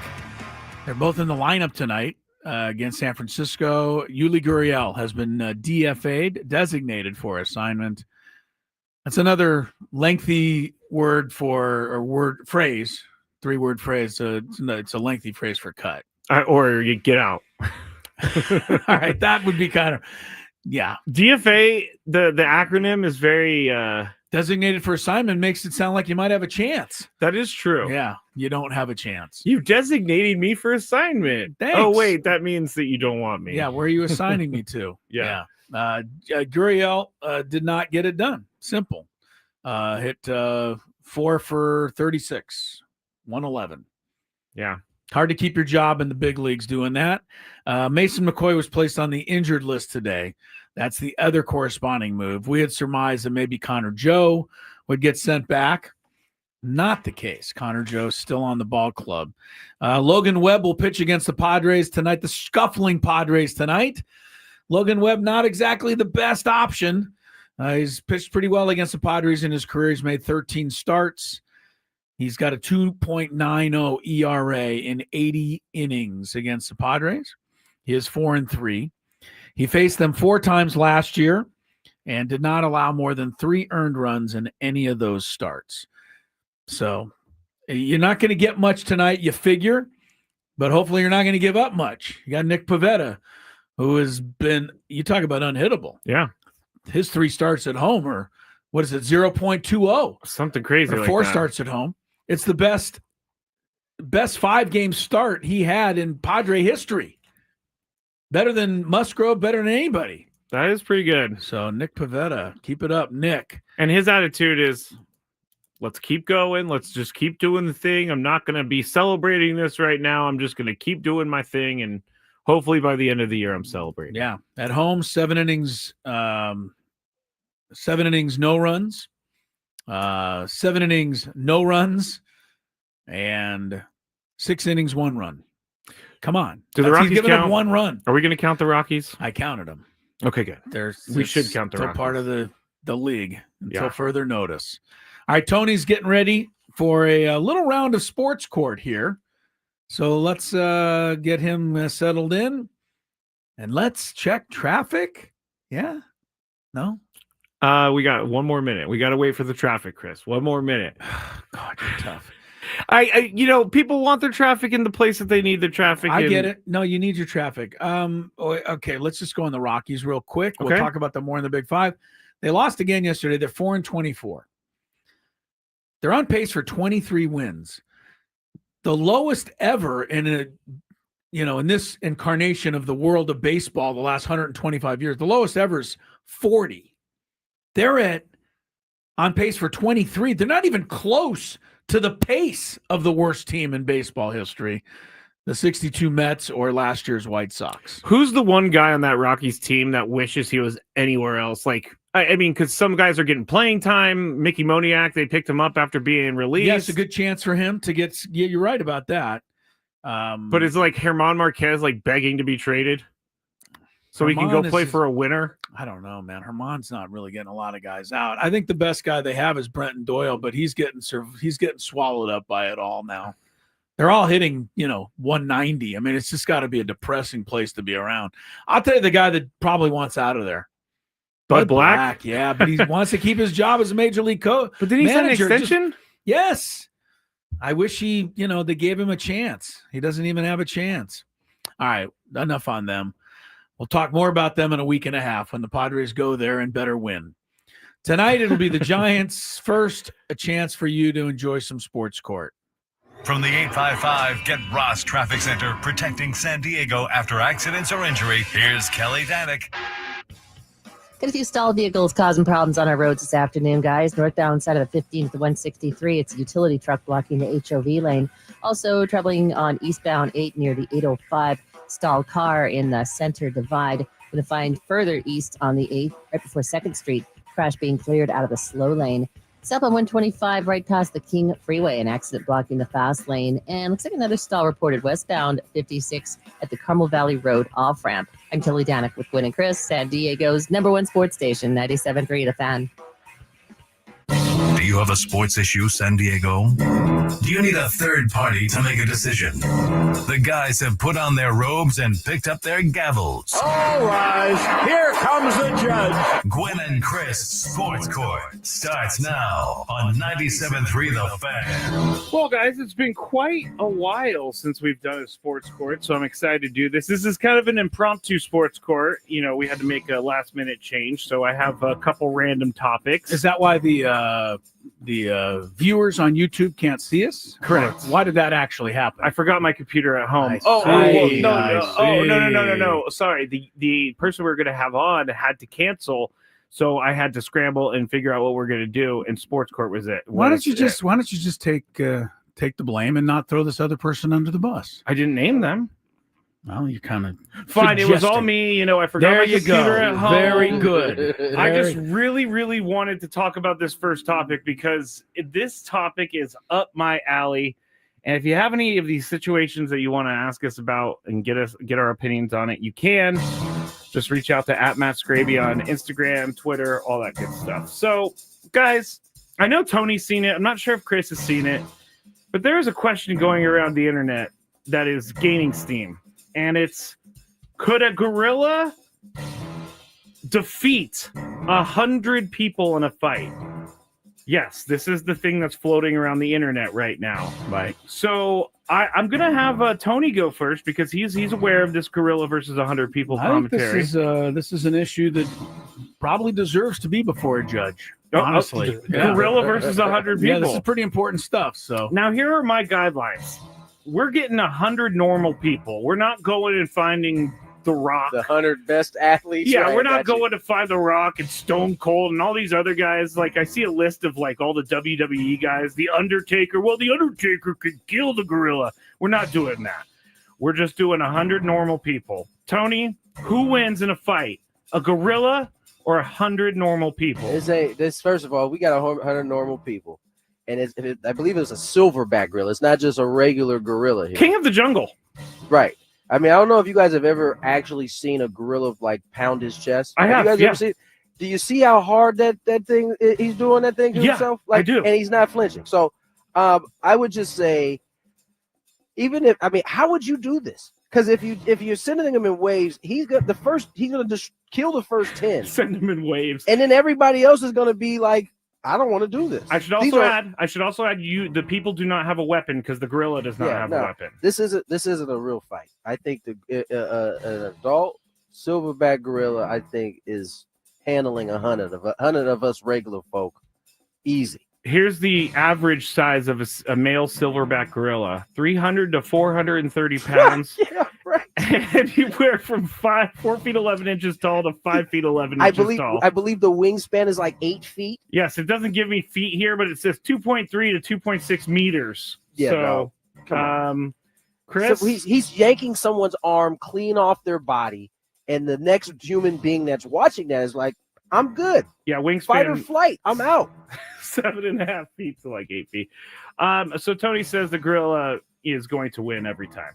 Chris, what do you think? Do you think a gorilla would be able to destroy 100 normal people? Well, the hundreds of normal people had airplanes and guns when King Kong was atop the Empire State Building. I knew that's where he was going. For some reason, I'm pretty sure King Kong won that one. Did he got banished to an island. Eventually, yes. He finally got banished to an island, but not before he destroyed a lot of people and kept Jessica Lange safe from harm, or Naomi Watts, or going all the way back to Fay Ray. There was 3 versions of King Kong, but I think the gorilla won each time. Yeah, I think Tony's right. I mean, I'd like to think that Vince Wilfork, running up behind the gorilla might be able to knock him off balance for a minute, but I don't think you could do much else beyond that. So I don't think gorillas have body fat. They're like 300 pounds of muscle. Pure muscle. What did you say, Chris? You said what? No, I'm just saying you said the gorilla weighs about 500. No, 3 to 430. 300. Yeah. Well, Vince Wilfork was 3 to 430, so he could give him a run for his money on the first contact. Vince Wilfork is not a normal person. Yeah. I mean, even let's even use Vince. What's his name? Vince. Let's even use Vince Wilfork for a second. Like, same size. That gorilla is way faster He could do things with his feet and hands that Vince wish he could do. Vince is at a clear disadvantage. If he tries to shoulder up with the silverback, he's probably breaking his clavicle. That's all muscle. There's no fat at all. Not only that, the nails could do a little damage too on a quick swipe. Oh my gosh, he might. Like the last time King Kong was knocking airplanes out of the sky. Chris, King Kong wasn't real. Well, this whole idea, this whole subject isn't real. When is it likely to happen? Why do you think they took out Harambe so quick? I don't know who that is. You don't know who Harambe is? No. Harambe was a gorilla who was he wasn't accidentally. He was killed by the zoo because because a child was in his pen. I don't know why I made this so dark, but no kidding. I definitely think gorilla wins. The last time I saw a gorilla was with my nieces at the Oakland Zoo. This gorilla stood up and did the roar, and it scared me from the 50 or 60 feet I was away from that gorilla. I want nothing to do with these gorillas. Nothing. Feel it. All right. Next one. Baseball one. Saw this on Twitter this morning. You two are probably the perfect people I can ask this question. And Chris, you go first on this one. Ricky Henderson is on first base, and he's looking to steal. You can have any catcher from any era try and gun him down. Chris, who's your choice?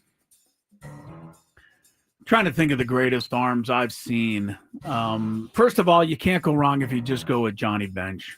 You can't go wrong there. I don't know that there's anyone, that's better than Johnny, but he's probably as good as anyone. I mean, Johnny could. I think he could put it there on the the bag pretty much every time. Ivan Rodriguez had a good one. How about just for fun, I go with number 09. Benito Santiago from his knees. Why do you say 09? Is that what his number? That was his number. Yeah. He changed his number to 09 because the strap used to run through the number 9 on the back of his catcher gear. Wow. And he wanted people to see what number he was, so he changed his number to 09, so the strap would run between the numbers. That's crazy. Benito was thinking. So you're going to take Benito? I'll take Benito, but I stole a couple others there. All right. Tony, who gets your nod as the catcher to try and catch Ricky Henderson stealing? This is easy. It's Pudge. Oh, Pudge, yeah. Pudge was the quickest release, and he threw the ball to where the catcher or the shortstop or second base didn't have to move the glove anytime. Yeah. He was unbelievable. I mean, Molina was good too, but I always thought Pudge was quicker, more accurate. What about Mike Piazza? Did he have a good arm? No. He was I mean, he was likely to throw it into center field. Piazza had a terrible arm. I'm asking. You're looking at me like no, he had a terrible arm. He was a horrible defensive catcher. The only reason he's looking at me like I'm an idiot. You kind of are to bring this up. I asked, is he a good? And I'm telling you, he was one of the worst. He was one of the worst defensive catchers ever. He only played the position because he could play it, and he was a great hitter. You would think that honestly, like a Hall of Famer. Like no, he couldn't throw. Okay, all right. Kind of like Nikola Jokic on defense. Piazza was didn't play a whole lot. Do it too well. All right, let's get to. Sorry if you're out there, Mike. By the way, I was always a big Mike Piazza fan, but not as a thrower. I loved Mike Piazza growing up. He was great. Someone did say Yachty or Molina, by the way. As one of them. Yachty was good. To me, it would boil down to Pudge and Yachty. Yeah. Just for the old timers, I'd get Bench, let him throw a couple. Johnny was not bad. All right. You could also fit like 9 baseballs in his hand? I think it was 7. Still crazy to me. Yeah. Here's the final one, and this one is disgusting. So be ready, everyone. I was on a flight. This is from Reddit. I was on a flight recently, and I got a window seat like I wanted. However, the guy who sat next to me, let's just say this guy didn't watch what he ate. And when I say he didn't watch what he ate, I mean he smelled like salami. But that's not the worst part. This man was gassy as bleep. Not big old rips. The silent but deadly kind. Well, of course. I was literally gagging under my shirt. I think you'd really have a story here if this guy just let him fly. On the plane, like everyone could hear that it was coming from him. That would really be, you'd have a story then. I was literally gagging under my shirt. The worst part is, and about an hour in, he goes to use the bathroom, and when he stood up, the nuclear cloud of butt dust was released, and it smelled worse than a porta potty baking in the sun all day. I couldn't even think about being stuck next to him for the next 4 hours, so I went to a flight attendant, asked if I can move seats.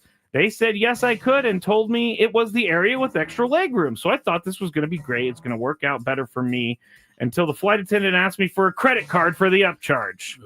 So I argued a bit, saying, this guy smells like salami, and he's gassy. They didn't care. I had to walk back and sit next to Salami Man for the rest of the flight. Tony, you're up first. Do you think the airline should have charged me? What, charge you for the upcharge on moving seats?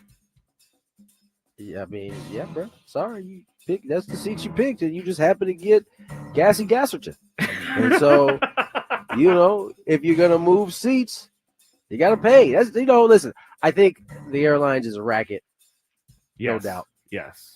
But it is that is the rules they have, and you know them before. What you buy the upcharge ticket is there, unless you're going into business class or first class? Is there actual upcharges back in coach? Well, they just cost more, so they're looking to cover the cost of what you paid. Yeah, but did this person move from coach seat to coach seat, or move? No, this was tried to go up from first class. Coach isn't a thing anymore, Chris. It's economy now. Okay. You know what he meant, sucker. Pavilions, Vons. It was an economy seat that was like an economy plus that they were going to move into because that was an open seat for them. So they asked. This sounds like this is weak. This sounds. What airline is that? That's Frontier or somebody. United. Spirit. United, definitely. United. I think it's United. They do the upcharge economy thing. Plus. Oh, Economy Plus. You're right. That is the brand for it. Yeah. Sorry, I just snitched on y'all, but no, it's all good. It's all good. So, Tony thinks yes, the airline should charge them for an upgrade. Well, do I think they should charge? I mean, in this situation, because my man was, you're saying should they charge him because he was trying to move out of a dude who was farting on the plane? Yes. It's funny how Tony got to it much quicker than you did in the original question. I think yeah. If you want to move, man, you gotta pay for the seat. Wow. All right, Chris, what do you think? Should the airline have charged this person? They can charge him, but if they came into my courtroom, I would order the airline to repay the person the money. In my courtroom. Really? Yeah, I would. I'd say, look, he had a pretty good reason for wanting to move. You didn't sell that seat to begin with. Don't be an idiot and get an extra $62 because the guy's trying to breathe some clean, fresh air. Oh, I'm assuming. You know what? I'm gonna change mine to what Chris said. Yeah, I'm doing what Chris said. I think it's a weak move by the airline. Honestly, I don't know this but if you get up and change seats without asking, because the seat's wide open somewhere. I've seen this before. Most airlines come up and say, sir, that's going to cost you? No. Okay. But I have seen someone sneak into a seat and the airline flight attendant tell them to go back to their seat. I mean, to me, if you're going into business class or first class, now we're talking about something different. But if you're in economy class, yeah, thank you. True. I don't know. I mean, look, y'all want to go from a middle seat to an aisle seat, so it's a little more comfortable. I mean, I have to now give you $30. I just think like Tony said, it's a racket. So you're not getting away with that racket in my courtroom. Judgment for the guy who moved away from the smelly butt. No, the salami man they sat next to the entire flight. So hey, I'm not judging for him. I'm judging for the person who left. Real quick, according to Dwight, he said 50 Shaqs, 20 Isaiah Stewarts, 15 Draymonds, 10 Dwights, 5 Steven Adams is taking down a gorilla. I don't care what y'all say. Steven Adams, I would put on my club. I will say that. That is strong dude. I mean, they're strong, but gorillas I think he's still getting his arm ripped off too. Yeah, they're wild animals. They like they will kill you and not think twice about it. Have no remorse. No remorse. Shaq probably looks small next to a silverback gorilla. Yeah, but you got 100 Shaq moves real slow. You have 100 Shaqs, maybe. Just take out his legs, gorilla. All right, that's it for this episode of Sports Court. Chris versus the fans when we get back. 833-288-0973.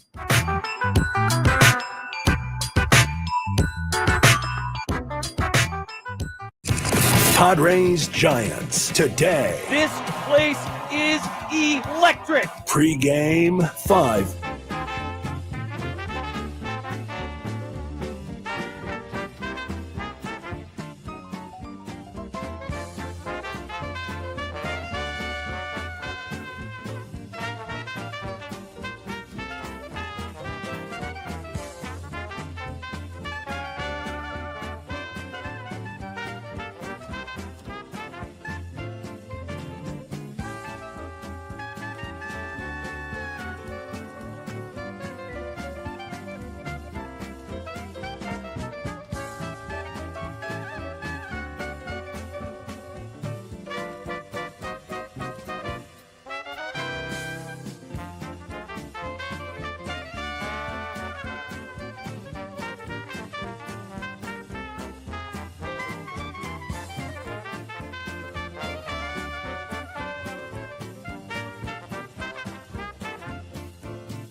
Welcome back in. Howdy, as Skraby likes to play. Howdy do. Gwynn and Chris, 97.3 The Fan. It is 4 o'clock. So this would be the 4 o'clock hour then of the Gwynn and Chris program. Chris Ello, Tony Gwynn Jr. down at Petco Park. Padres Giants tonight. Gigantes make their first appearance of the year, first of two, which don't get me going on that. Tony agrees with me. The balanced schedule is terrible because we only get the Giants to come to town twice. This is it, and one more time. And they've only played three division games. The only division games they played so far against the Rockies. These are huge games, and I know it's early in the year, and I know everybody always has to preface it with it's early in the year, but these are huge games. Well, the Giants are on top in the division, tied with the Dodgers. They're both a game and a half up. So if the Giants win 2, the Padres are 3.5 back. Padres win 2, then the Padres are ahead of the Giants. So yes, it's a 2-game switch every time they play. And the pitching matchup tonight could not be any more marquee. Yeah, this is good. Logan Webb, the ace of the Gigantes, and Nick Pivetta, who has been this year's ace for the Padres. So we'll have the pregame show, Sammy Levitt, getting underway shortly after 5:30. If you just tuned in, the Yuli Gurriel era is over in San Diego. Gurriel hitting 111. Has been designated for assignment. I wish I had $1 for every time somebody asked me, how soon can we get rid of him? Me too. Man, But, okay, the answer to your question is today. They can get rid of him today because they have. They have moved on from Yuli Gurriel. Not great news for Gurriel, but excellent news for us in the sense that Luis Arraez is back. Yes. Off the 7-day injured list and into the lineup tonight. The 3-time batting champ walked into the clubhouse today and said, Skraby, what? I'm back. Hello, everyone. I'm back. I'm back. Yeah. Went with the old Michael Jordan, I'm back routine from many years ago. And then Sam asked him, like, how are you feeling about being in the lineup? He's like, can't you see my face? He goes, I'm planning to play baseball. This is what I like to do. He had a smile from ear to ear. Luis Arraez is a breath of fresh air. I enjoy it, and I hope he's the first of many guys that, the guy I'm starting to like, in that Arraez vein is Jacob Wilson from the A's. Puts the bat on the ball. Doesn't walk all the time, doesn't strike out, makes contact, line drives. I still think there's room for that in baseball. And you know what? The Padres need that because if the Padres are waiting for the 3-run home run, they'd be waiting a while. They're still the only team in baseball that doesn't have one. Yes. So they need some guys hitting some line drives.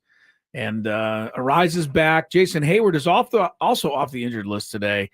Mason McCoy takes his place on the injured list. But a couple of roster moves to catch you up to date there. On the scoreboard, NBA playoffs, Milwaukee scored the first 13 points tonight in Indiana. But the Pacers are trying to close the gap. Late second quarter, Bucks 47, Pacers 41. And I got one baseball thing for you. Yankees, Orioles tonight in Baltimore. First man up, Trent Grisham, home run. Next man up, Aaron Judge, home run. Next man up, Ben Rice, home run. Next man up, Paul Goldschmidt, grounds out. Next man up after him, though, Cody Bellinger, home run. 4 of the first 5. I'm going to continue to say went deep. The Orioles are the most overhyped team in the last 3 years. They have played that way. Their pitching has been awful. Tonight it's Kyle Gibson getting lit up. And how about a shout out to our friend Trent Grisham? You Padre fans are going to love to hear this. He is now hitting .313. His OPS is currently 1092. And he has 8 home runs this year. Trent 8? Grisham. Yeah, Trent Grisham. I did not realize he had 8. Do I need to go pick him up on my fantasy team right now? He's killing the ball for the Yankees right now. How many at bats? Well, plenty. I mean, he's got 8. I was going to make a joke, but then you said 8 home runs. So whatever amount of at bats, it's still impressive. Yeah, he's got 57 of at bats in April, 17 hits. Wow. 8 home runs.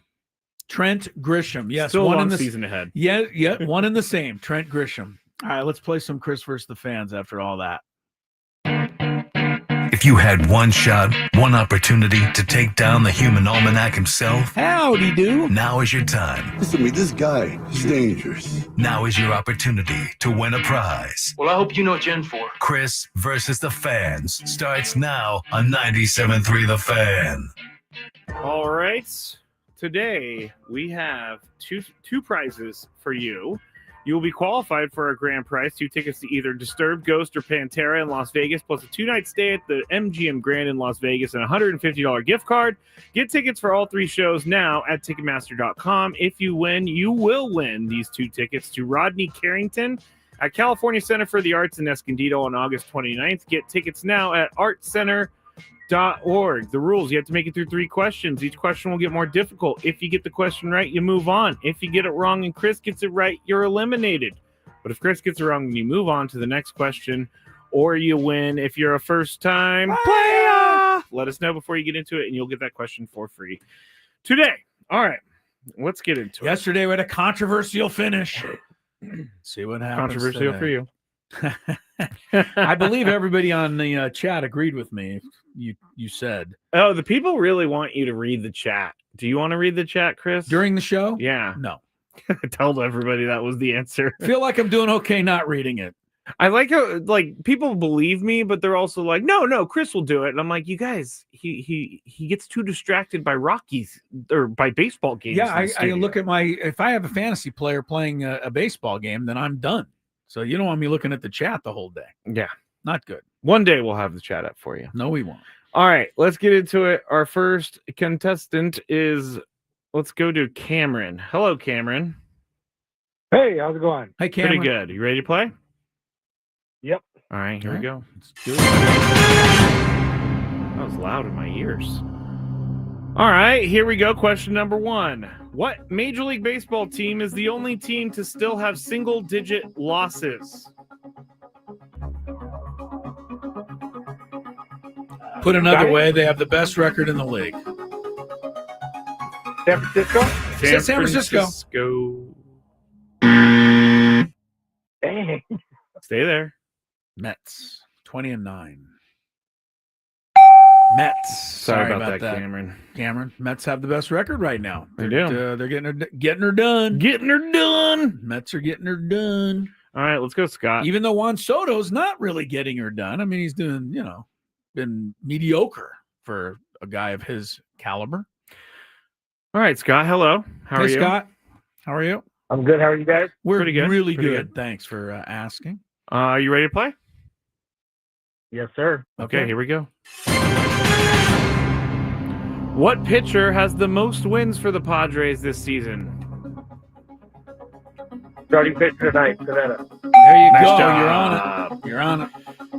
Made that one pretty He's easy. got 4. He can tie for the big league lead tonight. I believe Max Fried has 5. Oh. And not thinking of the other one. I'll get it here. Go ahead. There's another guy with 5. Wandy Peralta? No, Wandy was leading for a while at the very beginning of the year. Brandon fought. Brandon fought. Oh, good for him. He just got an extension. He's 5-1 for the Snakes. Snakes. All right, let's go, Scott. Question number 2. Over the weekend, an MLB turned the first triple play in their franchise history. What team was that? Over the weekend, a team turned their first triple play ever in franchise history. Wow. No idea, so I'll have to pick somebody. Let me have a shot at it. Or you can just say nothing and don't give Chris any ideas. But if you want to choose, go for it. Yeah, you can take a guess or you can just pass, because sometimes if you guess wrong, that will eliminate an answer for me to get wrong. It's up to you. What do you want to do? He's going to pass, yes? Or do you want to guess? You can guess. You might get it. Chris, stop. I'm giving him all the options. I'm going to go with the Marlins. Let's go with the Marlins. There it is. Marlins. He guessed them. No. Stay there. I don't know if Chris knows. I don't. Oh. First in history. See, sometimes you're the bearer of misinformation. This came from MLB.com. I know, because the Nationals might have done one this weekend, but they used to be the Expos, and I don't know if you mean that. Because it makes sense to take one of the expansion teams. I don't think the Rockies did it. I would have noticed it. The Rays, the D-backs. I don't know. I'll say the Nationals, stupidly. Oh! Sorry about God, that, that was or just, Scott. See, Sorry. but that was, it's a weird one because they were the Expos, but and I bet you the Expos turned one at some point. I'm sure they did, but Right. this So this came from Nationals MLB.com. Gotcha. So, but yeah, they did it over the weekend. And I think it was a controversial triple play, but I didn't actually. I don't recall look seeing into that it. one. I usually follow that stuff, but All right, let's I go don't to know. our next contestant, John. Hello, John. Hello? Hey, John. Hello. You're alive. You and ready to well. go? Yes, sir. All right, here we Good go. deal. Question number 1. Have the Padres ever turned to triple play? Yes, it was a very famous At one. least one we know of, Yes. right? Yeah, that's right. John, who is the head coach for the Chiefs? Andy Reid. Andy Reid. Skinny Andy Reid. I know, he did look like he lost weight. Doesn't look like he's eaten since the end of last season. You know what? I did see him in SD Fat Loss last time I went there, Chris. He was there. Well, he's paying attention. Okay, here we go. Question number 2. Expos turned one in 1980 against the Cardinals, according to this. The story I found. Cardinals. So, All on right, you go. here we go. Okay. When a losing team pitches a position player, how many runs do they have to be down by? This is a rule. Yeah, it is. They put it in. The home team has a number, and the winning team has a number, and the losing team has a number. How many runs does a losing team need to be down by for a position player to pitch? The losing team. Oh, man.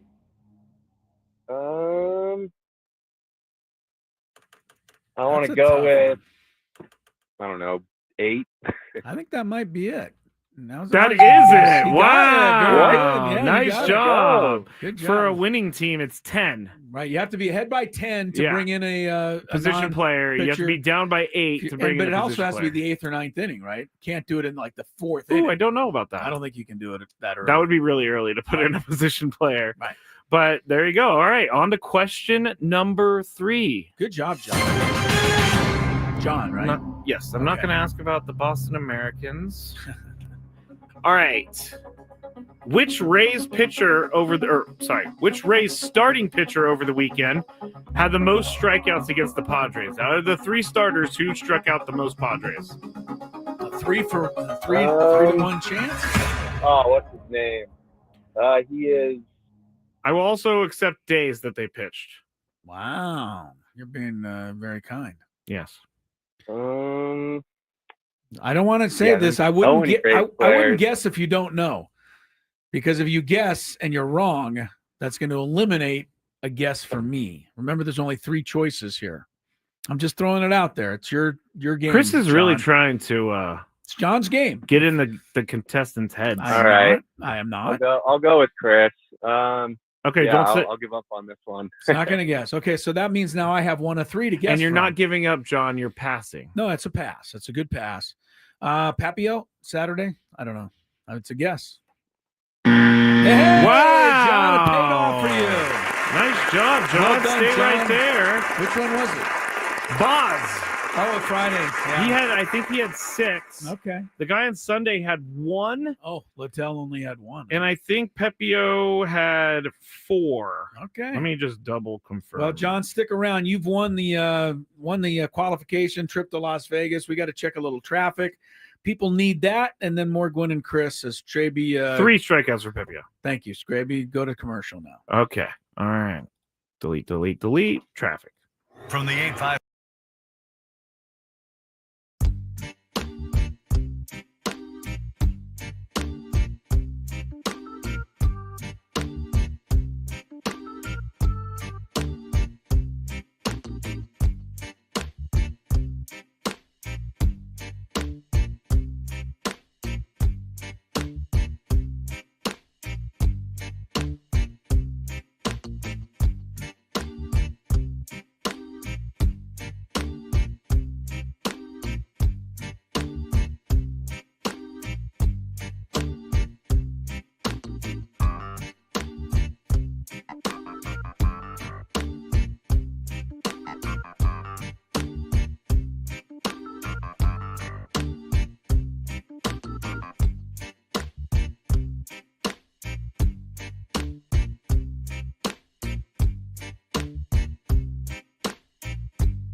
mean, like you said, I'm gonna, it's unfair to point a finger at anybody. And clearly, especially him, he's on probably a pace for 40-something doubles. I think if you looked up and you took 40-something doubles out of any of our players, including Buggy, you'd probably feel pretty good about it. He's a guy that's helped us win games, and you have a stretch of 3 or 4 games that you hit the ball right back at the pitcher, hit off his glove and right to a guy. Could have been a game time RBI. Had a big ball down the line the other day.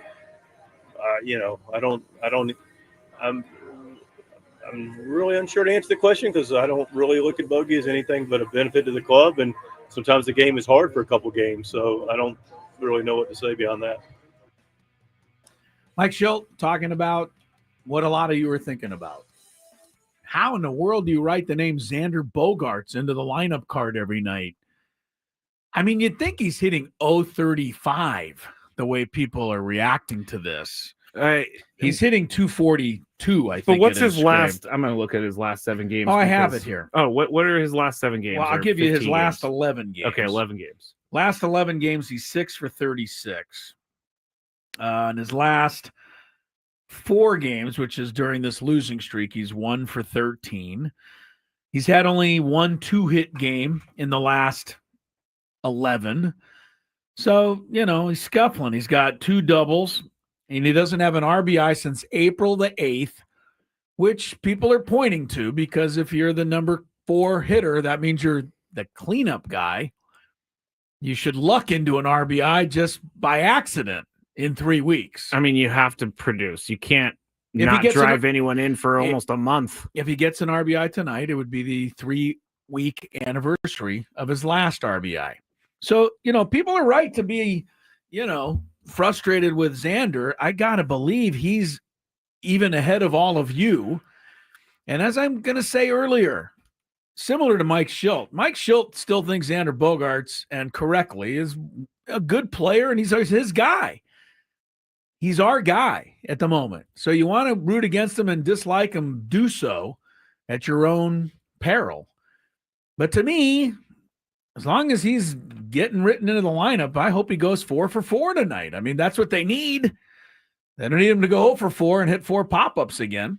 That's not going to help anybody. Man. No, or infield hits. Well, it's been a struggle. There's no question. But I also want to just point this out because I took him a couple of minutes, and now since you brought this up with Xander, or since Mike Schilt or somebody brought it up with Xander, I was looking at this. What does Xander Bogaerts have in common with, how about the Giant shortstop tonight? High-priced free agent Willy Adames. That's a good point. You know what he's doing so far this year? I think he's hitting like 170. He's up to 202. Oh, okay. With 1 homer. Like Xander could tie him on 1 swing. I mean, Adames just got $1 gazillion. Let's see how much. So he's should the Giants just get rid of him and quit on him? It's April 29th. I'll tell you another thing. Adames, from what I've been reading, has been playing some lousy shortstop. And I don't know all the metrics, Skraby, but you know those things that talk about balls you're supposed to get to and expected outs and all of those, analytics. Adames ranks near the bottom of the league. And they were saying if he doesn't start to get the offense going, the Giants are going to have a big liability that they paid – 25, 30 million a year to. So again, but that's Adames. He's an all-star. You figure he'll get rolling, but he's right making now more he's than not. Xander Bogaerts. Okay.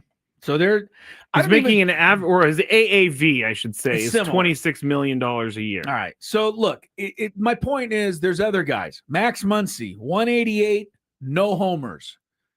Should Dodgers just cut him? Should they just get rid of him? Should they stop using him?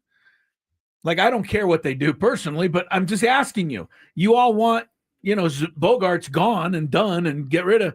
So should the Dodgers part with Muncy? He's got no homers. Max Muncy, he hits 35, 40 a year. Bogaerts doesn't even do that normally.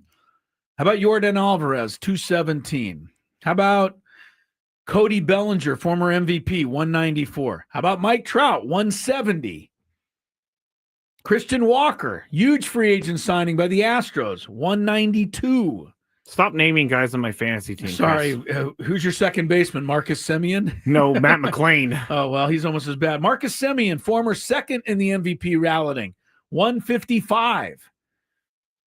I'm just saying, it's late April. This happens to a lot of guys. And it doesn't excuse it.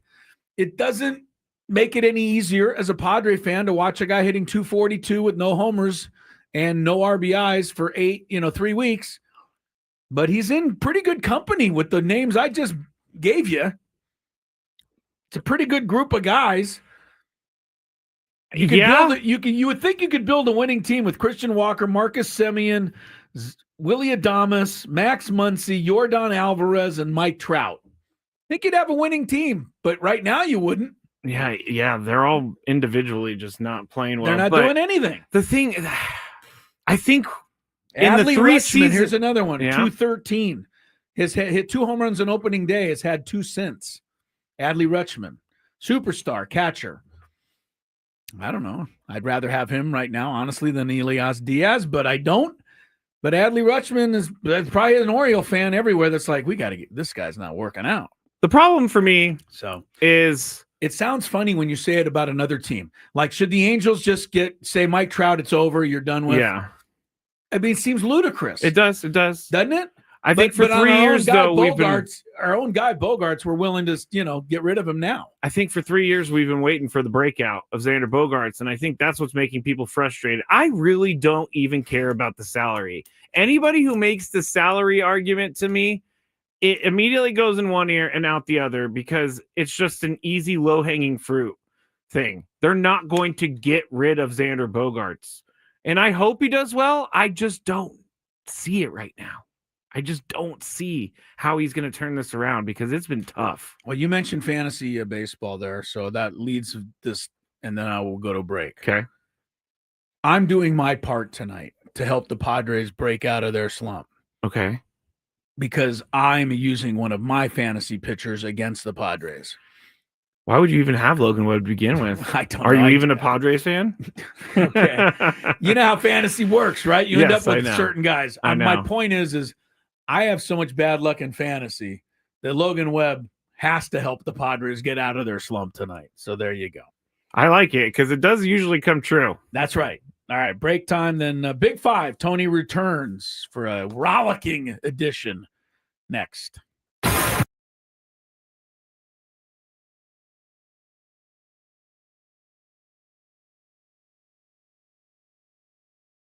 Ecom, Bakadaku on the same team, Robin, Morg on the same team. Ecom and Morg are fighting on the left side.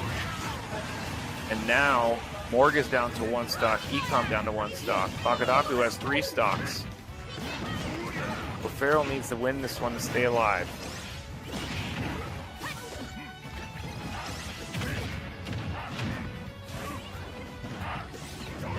Econ and Robin on the left. Morgan Bakadaku on the right. Morgan and Ecom only have 1 stock. Bakadaku, Robin have 2 stocks.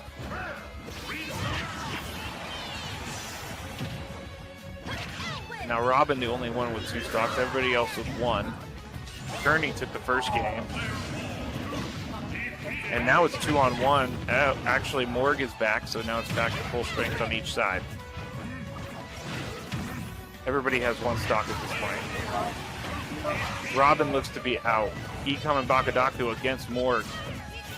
O'Farrell needs this.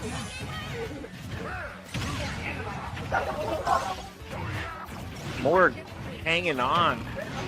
Bakadaku, Ecom both with 1 life. Morg. And there you go. O'Farrell ties it up. Now we go into the 3rd and final game. 3, 2, 1, go! It's this.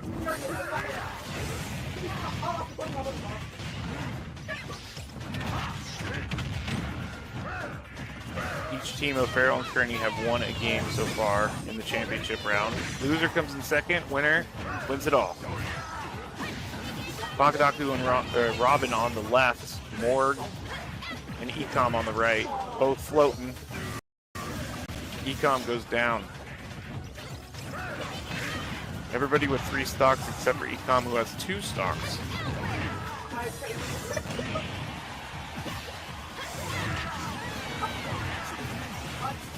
Now Robin down to 2 stocks. Ecom and Bakadaku trying to get back on the stage. Bakadaku does. Ecom does. Again, this is the 3rd game of the championship round. Morg has 3 stocks. Everybody else has 2. Stephanie says, let's go. Robin and Bakadaku are battling on the left. Everybody with 2 stocks now.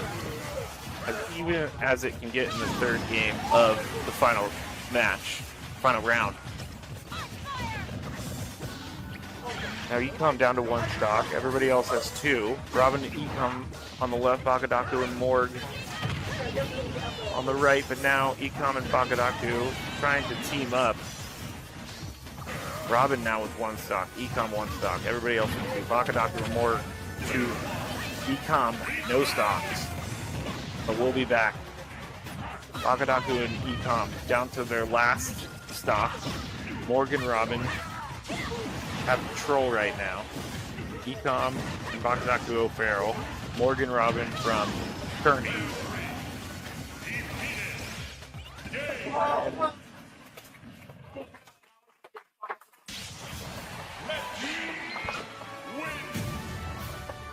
And that's it.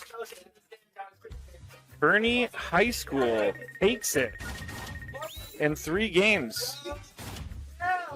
So let me just figure this out just to make sure I have everything. But I believe the tournament is now over, and Kearney High School has won it all. O'Farrell has come in 2nd, and E3 Civic High School takes home 3rd place. So thanks to everybody for watching on the stream. Ecom, Bakadaku on the same team, Robin, Morg on the same team. Ecom and Morg are fighting on the left side. And now Morg is down to 1 stock, Ecom down to 1 stock. Bakadaku has 3 stocks. O'Farrell needs to win this one to stay alive.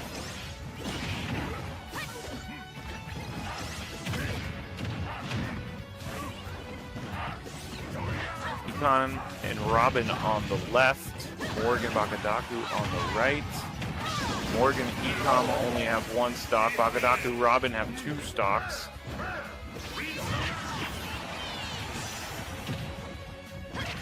Now Robin, the only one with 2 stocks. Everybody else with 1. Kearney took the first game. And now it's 2-on-1. Actually, Morg is back, so now it's back to full strength on each side. Everybody has 1 stock at this point. Robin looks to be out. Ecom and Bakadaku against Morg. O'Farrell needs this.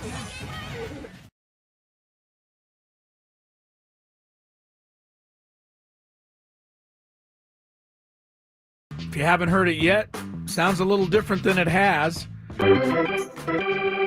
Because after Fernando Tatis Jr. in right field, Luis Ariz is back. He'll be at first base tonight, Manny. Batting 3rd. Gavin Sheets in the cleanup spot, DH. Xander at shortstop batting 5th. Yeah, stop it. Jose Iglesias, second base, 6th. Tyler Wade in center field, 7th. Jason Hayward is also back tonight. He's in left field batting 8th. Elias Diaz will catch tonight and bat 9th against Logan Webb of the Gigantes. I'll tell you the guy who's been real. Well, there's 2 guys for the Giants to look out for tonight. Young-Hoo Lee, the center fielder. Oh, yeah, he's been great. He has emerged. Yes. And the suddenly, I don't know, Lou Gehrig from the right side, Wilmer Flores. I think he's slowing down a little bit. He's leading the major leagues in RBIs. Yeah, that's going to come to an end soon. Of course, but it hasn't yet. Wilmer. His slide has begun, Chris. Believe me, I just dropped him. You dropped him? I needed to find someone else, and my goodness. All right. Well, that's between you and the fantasy gods. I am a double champ, so you are, but you probably didn't win those 2 titles by dropping the RBI leader in baseball. if you look at his game log, it was all earlier in the year. Gotcha. All right. Well, you are a quick reacting fantasy owner. I had to make room for someone else. Yes, you must have. Let's check traffic. Tony's back. We got a big 5. Let's get her done. From the 855 Get Ross Traffic Center, protecting San Diego after accidents or injury, here's Kelly Danick. Well, not only have we had numerous stalled vehicles on our roads, but now getting reports of a car fire southbound side of the 15 past the 163. It's over to the right shoulder. Also on the Murray Ridge on-ramp to southbound 15. We have reports of a crash involving a couple vehicles. Looks like they're kind of over to the left shoulder of that ramp. And we still have the stalled utility truck northbound 15 at the 163. That's got the HOV lane blocked. Southbound 5 before Garnett, accident involving a couple vehicles. It's in the center divide, then past the Coronado Bridge, southbound 5, 3-vehicle accident over to the right shoulder. Southbound 805, stalled vehicle in the HOV lane at Plaza, and northbound 805, just past the King Freeway, stalled vehicle being cleared out of middle lanes. I'm Kelly Danick with Gwynn and Chris, San Diego's #1 sports station, 97.3 The Fan. It's that time of the show when we check on the latest in sports. Only the most important topics and questions are brought to light. Stop what you're doing and listen. These news stories will astound and amaze you. The one, the only. Oh my God, who the hell cares? The Big 5 starts now on 97.3 The Fan. All right. The Padres are setting sail on a pretty important stretch here coming up in the next 11 games. They play 2. Actually, you know what I need to do first? Number 5. They play 2 against the Giants tonight and tomorrow. Then they go to Pittsburgh, play 3 Friday, Saturday, Sunday. Then they go play the Yankees in New York, Monday, Tuesday, Wednesday. Then they play the Rockies Friday, Saturday, Sunday of next week. And then Tony gets to come home. When I'm talking about this, Tony's like realizing where he's going to be in the next couple of days. But my question, Tony, what do you think their record is going to be in the next 11 games? I hate this question. I know you do. What do I think the record is going to be the next 11? We're counting this 2-game series as well? We are. Just say 11-0 and be done with it, Tony. I mean, it's simple. That's great. You can't go wrong. I mean, if they miss one, they miss one. You're right. So what? You know, I'm gonna say they're gonna go. Let's say 8-3. Okay, I like it. I mean, they have to take 3 from the Rockies. If you're not taking 3 from the Rockies, you're losing 5 games for every loss to the Rockies. Yeah, I'm gonna go 8-3. All right, Chris. Wait, you know what? Can I leave the caveat assuming Arise returns today? I'm gonna say 8-3. Okay, that's fair. Chris. Yeah, if Arise returns today, Jackson Merrill returns Friday. That's a big boost. And at least 2 of the teams are less than stellar opponents, Pittsburgh and the Rockies. So that's 6 of the games right there. Problem is, unless the Padres are the Padres, you can't just say they're going to win those 6 games. It would be, you would think so on paper, but this Padre team is not the Padres, at least not yet. So this is tough. They have to do better than the last 11 games because they've gone 3-8 in the last 11. So 8-3 would get them back to break even, but I think that's wishful thinking. So 6-5. Okay. 6-5, just stay afloat. I mean, to me, that gives Jackson time to get back and get back in the groove, hopefully get Jake back. And by the end of the 11 games, then everybody's ready to set sail. I love the analyst on my thing why he figured out what number he wanted to go to with his win-loss record there. That was good. I like that. Good stall. Wait, say that again?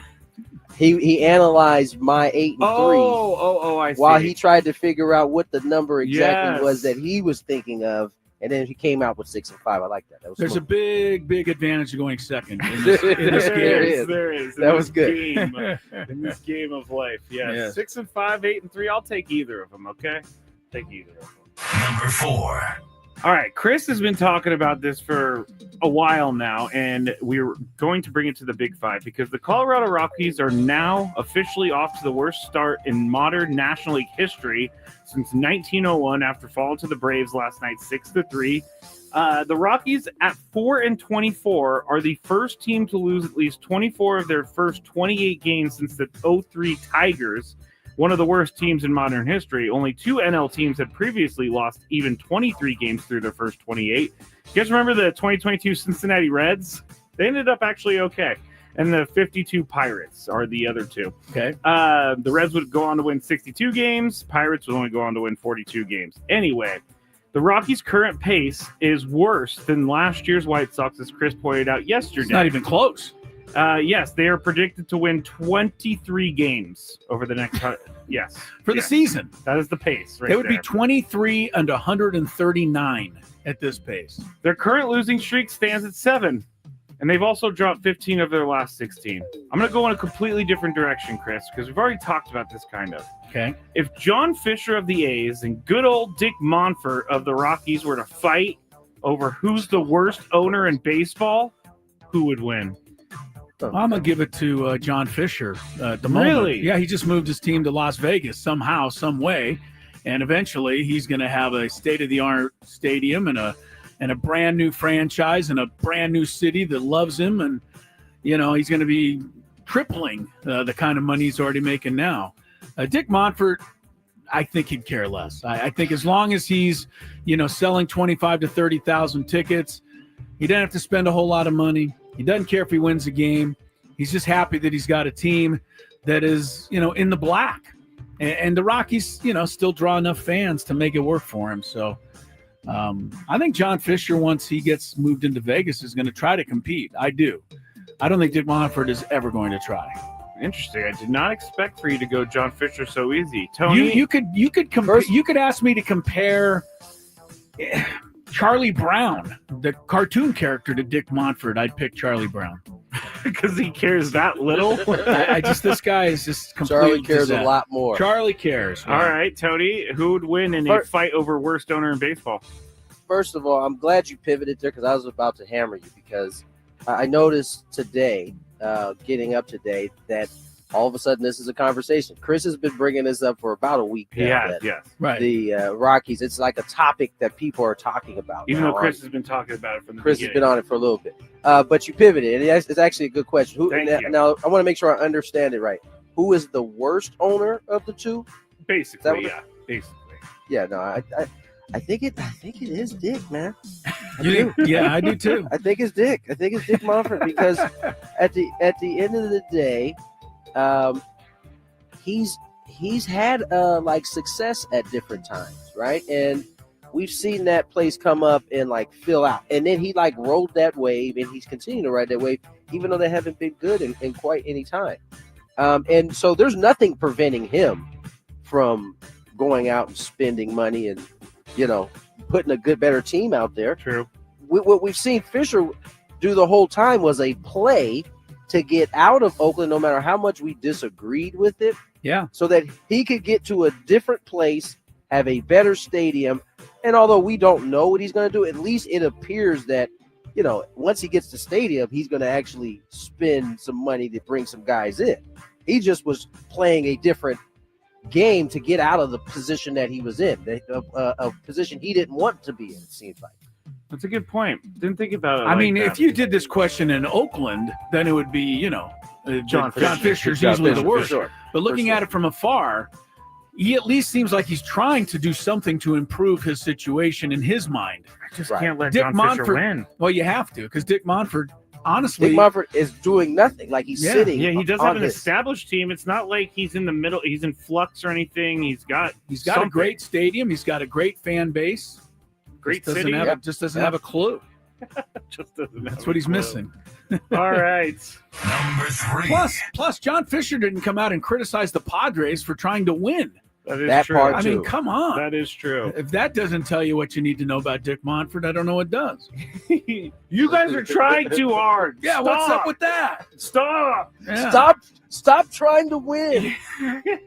Incredible. The UFL, United Football League, I believe, is investigating an incident that took place over the weekend involving Michigan Panthers wide receiver Samson Nacua, the older brother of Rams wide receiver Puka Nacua, And whenever I hear the word Samson or the name Samson, I think I of want to this. talk to Samson. Of course, you got it. I want to talk to Samson. I love that movie. Half Baked is amazing.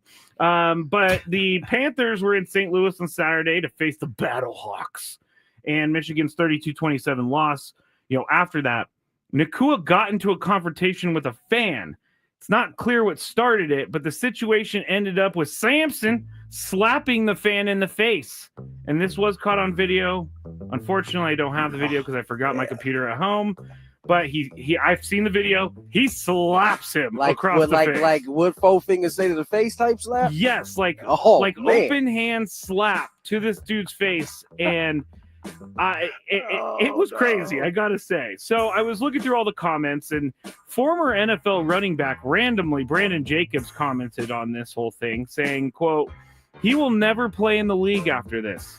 So, Tony, do you think this will keep Samson out of the NFL? Out of the NFL. Because that's what he's saying. This will never get it. Because of this incident, he will never go to the NFL. Brandon Jacobs is saying. Yeah, I mean, there's a chance it can have an impact. I mean, he's not in the NFL as it is, so you usually want to stay as clean as possible.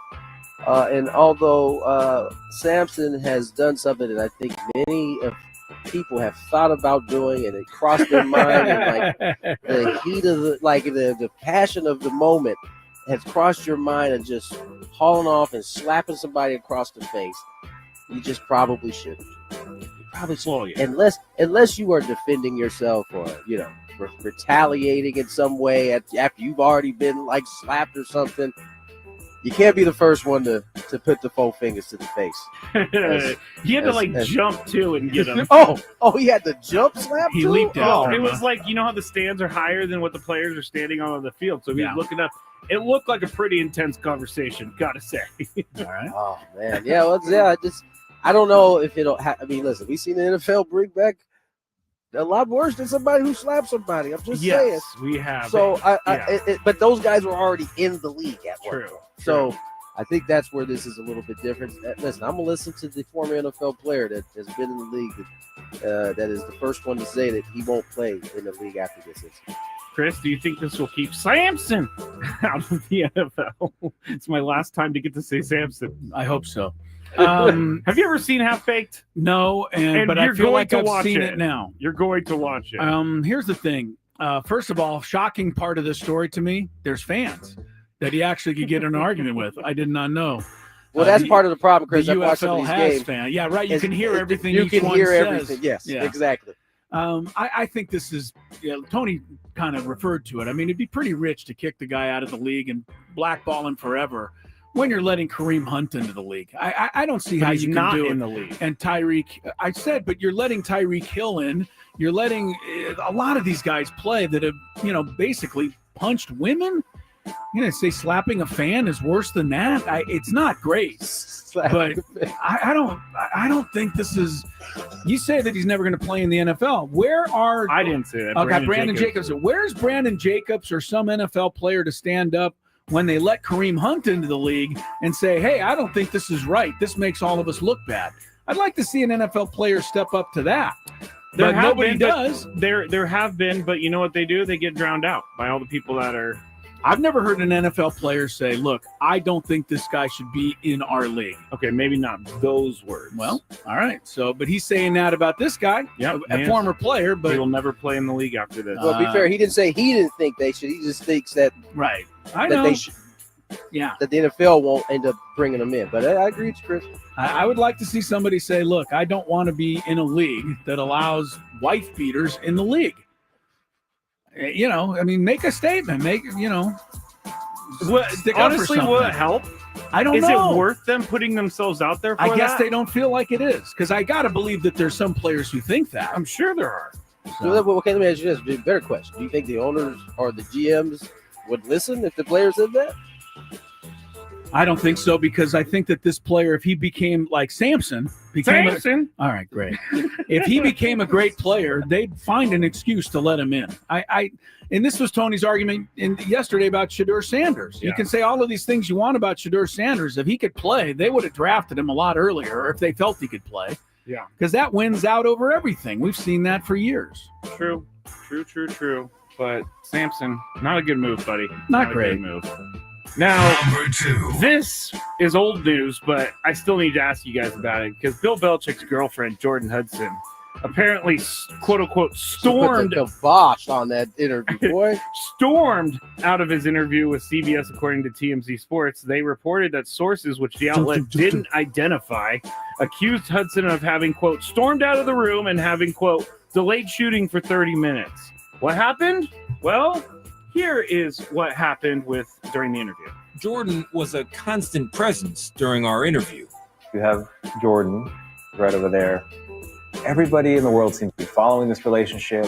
They've got an opinion about your private life. It's got nothing to do with them, but they're invested in it. How do you deal with that? I've never been too worried about what everybody else thinks. Just try to do what I feel like is best for me and what's right. How did you guys meet? I'm not talking about this. No. It's a topic neither one of them is comfortable commenting on. So every time someone asks, how did you guys meet?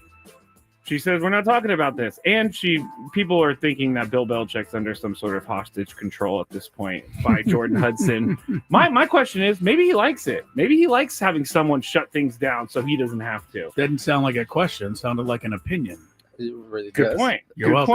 point. People, let me get back to my script, Chris. All right. People seem to be very invested in this. Chris, do you think this is a bad look for Bill Belichick to have his girlfriend doing this?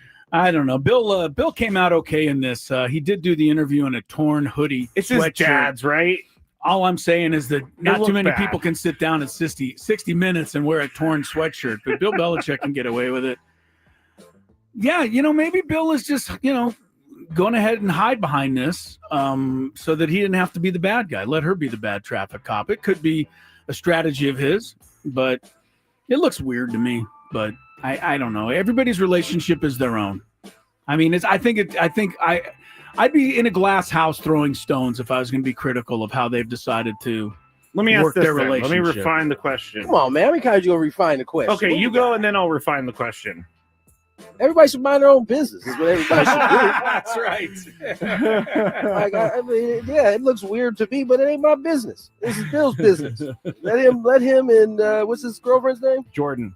He didn't seem to have a problem with her interjecting that at all. He just did turned not. to the guy and he said, well, I guess I'm not Well, answering you it. heard the lady. Basically, You heard the is what lady, it looked yeah. like. And, did and, do that. and I hate to sell it. What husband hasn't said, you heard the lady, when your wife is screaming at a maitre d' or screaming at the owner of the cleaners because they mess up your order, the person might look to you for help. And I would say, don't look over you here, heard buddy. the lady, You so heard the lady. This is pretty normal behavior for a lot of guys. I must tell you, Skrabe. No doubt. I'm not doubting this. Yeah, I honestly think that Bill probably likes this. I think people need to mind their own business. That's what I think. But Bill might be being taken advantage of, Tony. We have to get him out of this situation. No, we don't. Bill is a grown old man at this point. So let him do his thing. I just like listen, I understand the people so infatuated or wanting to follow it, but that don't mean you get to interject yourself in it. Like, get out of here. Do you guys think that if they would just answer the question of where they met, it would They be easier? don't have to. But It would is it be their easier business. on them? In what way? Because then no one will ask him anymore. Guess now what? This is what people want to find out. Because people You think that he found her on a website or You something. only got to ask him this because he said yes to sit down with 60 Minutes. Otherwise, you would have been doing this without even knowing any of this. All right. Give the guy his I'm due. on Bill's side. He's 90 years old. He's got not a 90. 24-year-old He's not hottie. 90. If he has to let her think she's in a little control of the situation, so be it. That sounded like she's in a lot of control of the Perfect. situation. Let her be in it. If he's fine with it, let him be fine. You hit it on the head, Skraby. He probably is happy that she's being the bad cop, so he doesn't have to be anymore. Because Belichick's a pretty private guy. Probably wouldn't want to share that information anyway. And I wouldn't be surprised at all if she's the one who convinced him to do this 60 minutes in the first place. She is kind of like not his agent, but she's kind of like his business manager type of I thing. thought it was a weird look though that they were sitting there. I mean, I saw the video. She was like staring at him. She's sitting like in the behind background. I saw she's kind of in the background. And the but reporter goes, she's she's lurking. sitting right over there. She's lurking for sure. That's All weird. right, people. Bill Belichick's fine. That's too funny. He's okay. Number 1. Now, people have really loved our etiquette segments in the past, and so I got this message yesterday after we talked about the whole seat thing, but it's a restaurant issue, and they wanted to know how you guys would handle it. They went to a restaurant. Tony, you're going to be up first. They went to a restaurant, and they asked for their burger to be medium rare without ketchup and without tomatoes. Okay. The burger came out medium well with ketchup and tomatoes. Would you send it back? And I'll tell you what this person did after. It depends on how hungry I am. And honestly, like what kind of day I'm having. Like there are days where I have ordered something that has come back completely wrong. And he's like, you know what? It's not really worth it today. I don't feel like doing the haggling. There are other days where I'm like starving, ate it anyway. But there are other days where I got time. And I'm like, you know what? I really want this burger the way I actually ordered it. And I will send it back. It just depends on the hunger, my irritation level. Like, am I having a bad day? Because generally speaking, I probably won't send it back. Unless there's something on it that I absolutely don't like. If there's raw onions on there, I'll send that back. But if they added some ketchup and they cooked it a little bit longer, you know, I gotta say, my folks, we like our stuff well done most of the time. So, that's how I grew up. Now I've learned to kind of enjoy meats cooked at different temperatures. But, typically I probably wouldn't send it back. But there's days I would. There's not one of us here that would order theirs rare, right? Rare, I've never done that. That is gross. Medium rare all the time. Rare. No, Medium rare is all right. That's what I do. They usually overcook it from there, and that's about right for me. Right. Okay, what do you do, Chris? Do you send it back? I'm on my own, like on a road trip. I probably don't have time to send it back. I can remove the tomatoes, scrape some ketchup off. I'm pretty good to go. However, if I'm out to dinner with my wife, this also goes for me too. She would make me take it back, and not only would she make me take it back because I didn't get what I should get, we would have the general manager of the restaurant come over to check on the situation. This happened not more than a couple of months ago, where an order was very badly messed up at our table. We got the general manager over there, and we argued our case, and he didn't compass anything. And my wife was quite upset by that because she figures if we get the general manager over, they ought to be offering something up. I kind of like the general manager just being like, yeah, we're cool. Right. Sorry to hear about it, ma'am. We'll do better next time. I think that's somewhat funny. I definitely... I don't know if we get too many general managers coming over, but my wife would definitely send her food back. She would make me send mine back, but she's the one I'm usually like. Yeah. Well, I should say when we first started dating or early in our relationship, I used to be like kind of bending my head down, like having it in my hands as she was ordering or sending something back. But I'm so used to it now, I just kind of laugh. Yeah, watch the waiter or waitress squirm a little bit. So this person said this is their wife that does this, and they do it all the time, and it makes them crawl out of their skin every time because they do want to. How often does this happen to her? I don't know, but really, do they get the order wrong that often? I guess. I mean, they should get my wife's order wrong. She puts so many changes in her order that it's impossible for anybody to recognize it once it gets done. Can I only have 25 chia seeds? She's tough. 30. She's tough. Believe me. All right, that's it for the Big Five. When we get back, we'll talk about this series between the Giants and the Padres on 97.3 The Fan. Tony Gwynn Jr. here. The baseball season is upon us, which means long days and restless nights. So I spoke to my friends at Symbiotico, who recommended I take their best-selling magnesium L-threonate daily. And let me tell you, my sleep is deeper, I wake up feeling refreshed, and my mind is sharper. If you're struggling with restless nights or brain fog, this is your game changer. Want to feel the same? Go to Symbiotica.com and use code Padres for 15% off plus shipping site-wide. That's Symbiotica.com, code Padres for 15%. There's a Roadrunner. Meet me. He doesn't like me. I guess I wouldn't like me either if I was chasing me. As you can see, I'm all Aztec'd out here at the Aztec Baseball Tournament. It's the SDSU Baseball Alumni Tournament. Right now, we are 1 under in the scramble. And Chris is playing well, Tony's playing well. But our ringer, Jack Townsend, is playing really well. So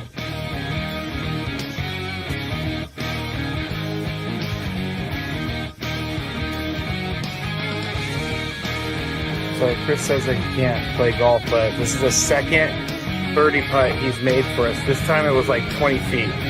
Thank you very much, Skraby. But once again, you're hitting some very nice shots as well. I'm not usually complimentary to you, but I can't help but be complimentary. Your shot making today. With my what? Your shot making. You've hit some.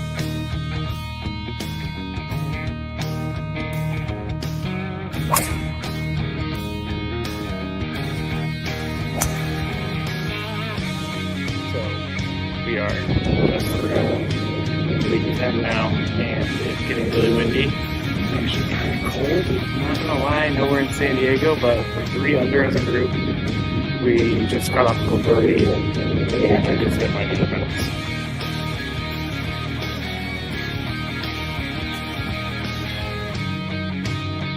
There's a squirrel. He wants to attack me. Squirrely! We just got our second birdie of the day thanks to this guy. Yeah, a 4-footer after. It was a 5-footer. After our pro drove it 300 to the front of the green and then chipped it within 5 feet. Uh-oh. Skraby, don't feed the animals. Don't feed the animals.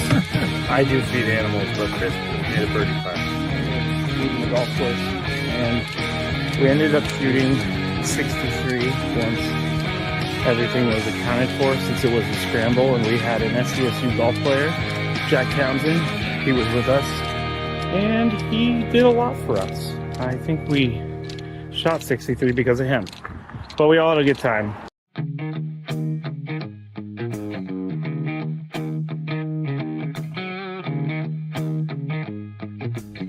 There's a Roadrunner. Meet me. He doesn't like me. I guess I wouldn't like me either if I was chasing me.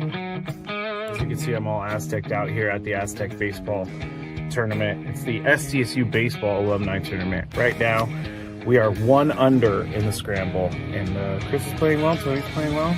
But our ringer, Jack Townsend, is playing really well. So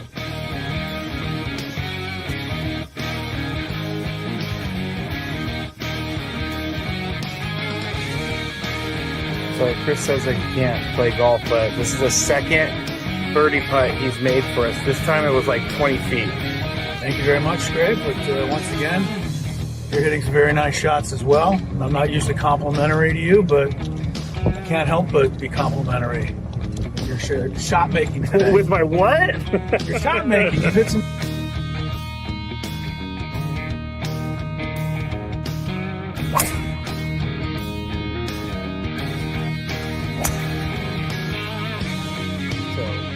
We are leaving 10 now, and it's getting really windy. It's actually kind of cold. I'm not gonna lie, I know we're in San Diego, but we're 3 under as a group.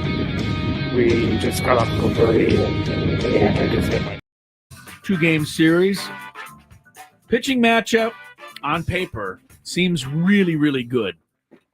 Logan Webb, Nick Pivetta, the principals this evening. Padres looking to snap a 4-game losing streak. They are 3-8 in their last 11 ball games. But there's a little bit of good news tonight. Luis Arraez is off the injured list and in the lineup. Also, Jason Hayward back in the lineup tonight as well. Mason McCoy has been put on the injured list to make room for Hayward. Yuli Gurriel has been DFA'd to make room for Luis Arraez. Do you think when they and I'm kind of making a joke about Yuli Gurriel being DFA'd, so I'm just prefacing it with that. Okay. Do you think they sit him down and say, Yuli, or whoever sits down, you haven't been cut, but you've been designated for assignment. So hold out for your assignment. Yes. There's assignment coming. Yeah, that's really funny. No, I don't think they even really need to tell Yuli Gurriel. Do you think he just showed up, his locker was cleaned out? No, I don't think they. I think that's a little rude. Yes, I agree. He's 4 for 36. He's hitting 111. When they say Yuli, the manager wants to see you. He knows what it's about. I gotta believe. Yeah, he's pretty aware. Happy hour, not the happiest day for Yuli Gurriel. Happy hour for us though, brought to you by GL Pools, the swimming pool experts. They're trusted by thousands of San Diegans since 2006. Baseball's back, and so is swim season. Call now, mention radio. You get a free month of pool service.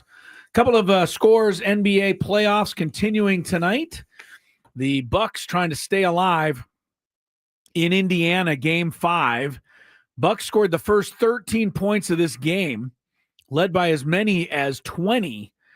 But that lead is gone now. Pacers lead over Milwaukee 83-82 early fourth quarter, about 9 minutes to play. Pistons and Knicks are underway in New York. The Pistons 20, the Knicks, the Knickerbockers 17.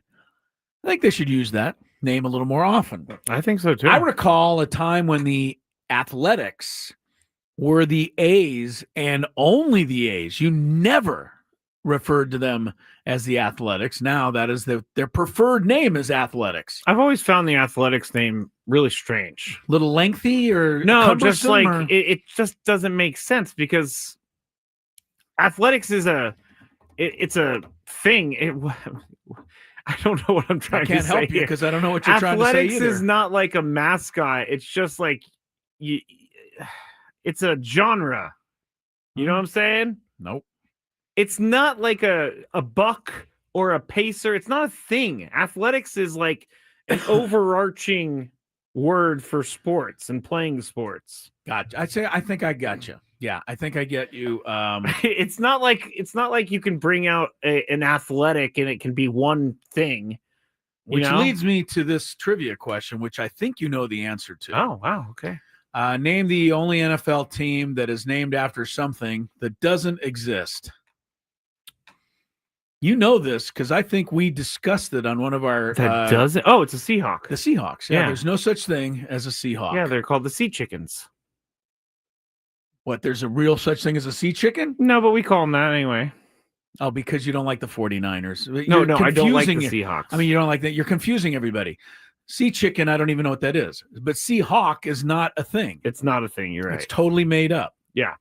But I don't think most people know that. No, most people just assume there is the Seahawk. There is not. Yeah, I mean, but a Seahawk is like a thing that you can imagine as being a mascot. It feels like a thing. It feels like an animal. The Oakland Athletics, speaking of them, they have a logo on the sleeve, still do, of an elephant standing on a baseball. Never understood that and either. Most people don't get it. The origin goes back. I know. That's what happens when you just read something there. The origin goes back over 125 years ago. The then Athletics were taking on the Giants. Manager John McGraw would go on to become a Hall of Fame broadcaster. Was asked his thoughts on the Philadelphia A's, who at the time had been making headlines as they brought up some of the top players in the league. McGraw responded, quote, "The Philadelphia club will make no money. They have a big white elephant on their hands." He was referring to the fact that they brought up some key players and spent some money, and he thought that would cost them. So he said they had a big white elephant on their hands. The A's owner, Connie Mack, thought the comment was amusing. So he made the white elephant the team's mascot. See, I like origin stories like that. That's how that happened. And then the elephant mascot was part of the A's tradition for about 50 years. And then for about 50 years, it just went away. And it was reborn again by the current incarnation of the Oakland A's. They brought the elephant back. Did John Fisher bring the elephant back? If it cost something, he would not have. He would have to pay to get it out of storage. Probably doesn't even like buying the logo that they have to put on the sleeve. Ruben said, "What's a brown?" And a brown It's a is color, named at least. Well, it is, It's but it's also named. It's named after the guy who founded the team, the Paul Brown. Browns. Yeah, Yeah, he's also the same guy who founded the Bengals. that is true. It's so weird to me. There's a lot of weird stuff like that. But what's a brown? At least you could say brown is a color. Seahawk is not in anything. Yeah, that's true. It's not in anything. That's true. All right, don't try to. People always try to get us on our little stuff like this, right? Don't they? They can usually get me, but it's tougher. It's a little tougher to get tougher. me. We got the Skraby segment coming up, and tonight they're giving away the Tony Gwynn Rookie Year bobblehead doll. First 40,000 people tonight are getting one of these. Skraby and Skraby is the leader of this because it's his segment. We're going to go back to Tony Gwynn Sr., his very first game. And there are some facts about that game. Now, a lot of them I think you may know. These are new to me. They're new to you, but to people who followed Tony Gwynn's career and the Padres, they remember some of this stuff. But I discovered a few things looking this up that I did not know about Tony Gwynn's first ever major league game. So a tribute to Tony's dad, Tony Gwynn, on the night his rookie bobblehead will be given away. That's the Skraby segment when we return. From the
Yes, your Bucks are giving it all they got.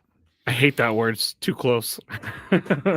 Bucks? Yeah. Oh, sorry. No, you're fine. It's a real thing. It's just. Yeah, 91-89. Milwaukee leads Indiana, 5:27 to go in Game 5.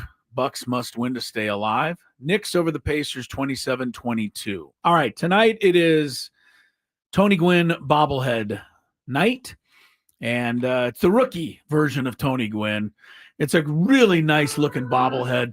You know, I mean, I like them in general, but I really like this one. It's got the old brown jersey.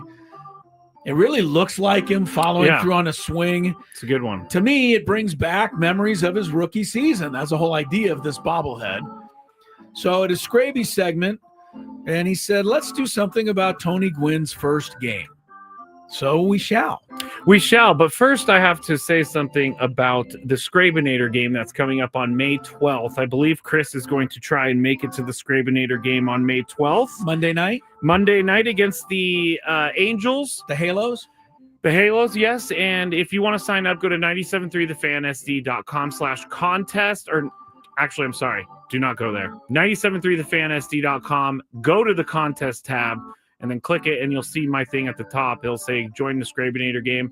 You have to sign up. We're going to be drawing on May 5th, I believe, is when we're going to be drawing for next Monday. Yeah, next Monday. We're going to draw next Monday, then the game is the following Monday. I need to track people down. I need to make sure everybody can go. I need to make sure we got the tickets situated, all that. But we have been so lucky, the Skrabinators, that is, that Spiros has gotten behind Skrabination. I told you, man. Spiros is the bomb. Spiros, they're the best. Is great. Yeah. We had him for the NFL draft. I ate a bunch of food. They brought in some food a couple weeks ago. But Spiros is so behind Skrabination that they said, we want to come feed the Skrabinators once more. Yeah. And I got to say, Chris, it's not as easy because Spiros is at Petco Park. You can go and get Spiros at Petco Park. Right. It's not as easy as saying, hey, we'll bring some up to you. Yeah, the Padres have a lot of rules. It's a lot of rules. Yeah. The food is ran by a completely different company. So they had to jump through hoops, Chris, to make this happen. And I just want to say thank you to Spiros and thank you to the Padres and Delaware North and all of the people that are making this possible because it is really awesome. Wish everybody the best of luck. I hope you win the Skrabinator package and get to go to the game out there. But you have to sign up to have a chance. Yes. So take a moment, get signed up. I mean, it's a free ball game in a suite with free food. What else do you need to know?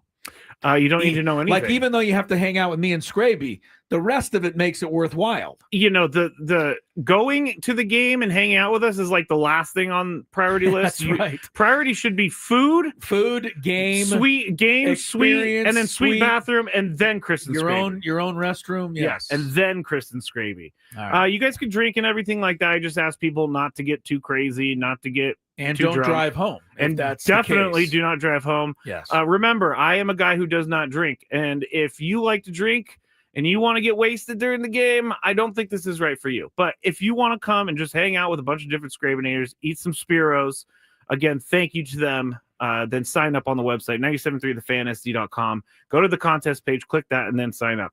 Kirk Kenny just texted me. FYI, Friday is Tony Gwynn bobblehead night at SDSU. So we get lots of bobbleheads going on. You can get another Tony Gwynn bobblehead Friday. Did not know that. All right. Thank you, Kirk Kenny. And, of all the people that know about Tony Gwynn's opening day in baseball, Kirk Kenny knows as much as any of us.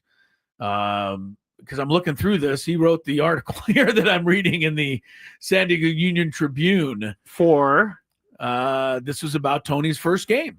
It's written by Kirk Kenny. Okay. So he certainly knows a lot about it. But I am going to have to ask him, and he'll text you the answer because I know he's listening. According to the legend, Tony Gwynn got his first hit in this first game. It's against the Phillies. He got to second base. Pete Rose was playing first base, but trailing the play as first basemen do when somebody hits a double. Okay. Pete Rose went up to Tony after the hit and said, "Hey, kid, don't try to catch me all in one night." It's a classic moment in baseball lore. That is the story I've always known.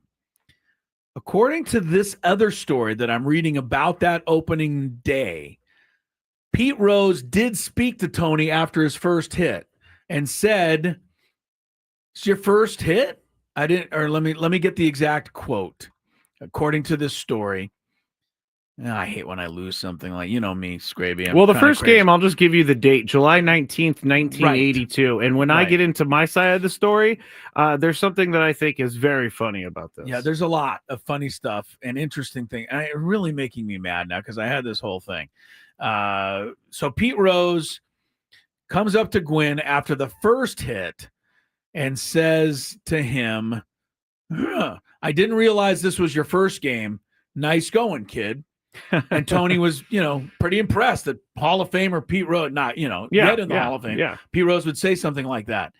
Later on in the game, Pete Rose got a hit himself, which was the 3,880th of his career. That's crazy. He got that hit off Eric Schau, who would eventually go on to give up Pete Rose's record hit many years later. Oh, wow.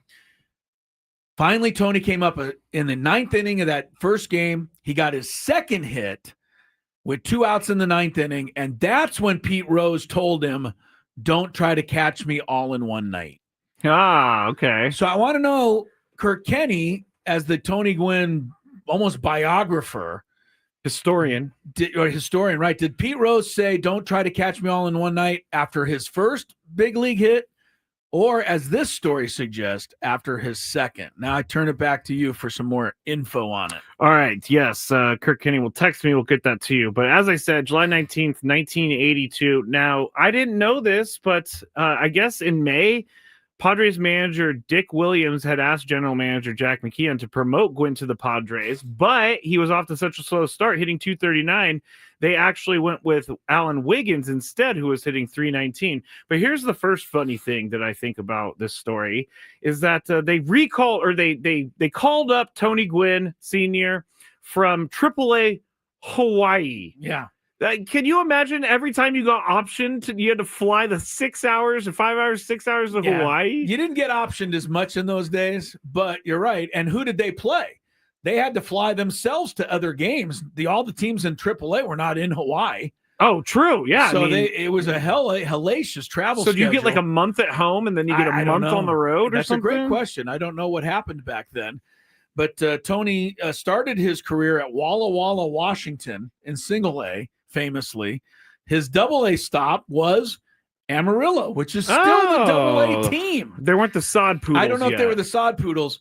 But while he was at Amarillo, Tony Gwynn hit 462. Okay, that's pretty good. 462. That's pretty good. That's what earned him the trip to AAA Hawaii. All right, so he comes from AAA Hawaii, and then I'm going to get the baseball organs going again. Okay. All right, so he goes through, I guess he sat down when he was called up, the manager, Doug Rader. Doug Rader, yeah. Hawaii manager. Go on to be the Padre manager at one point.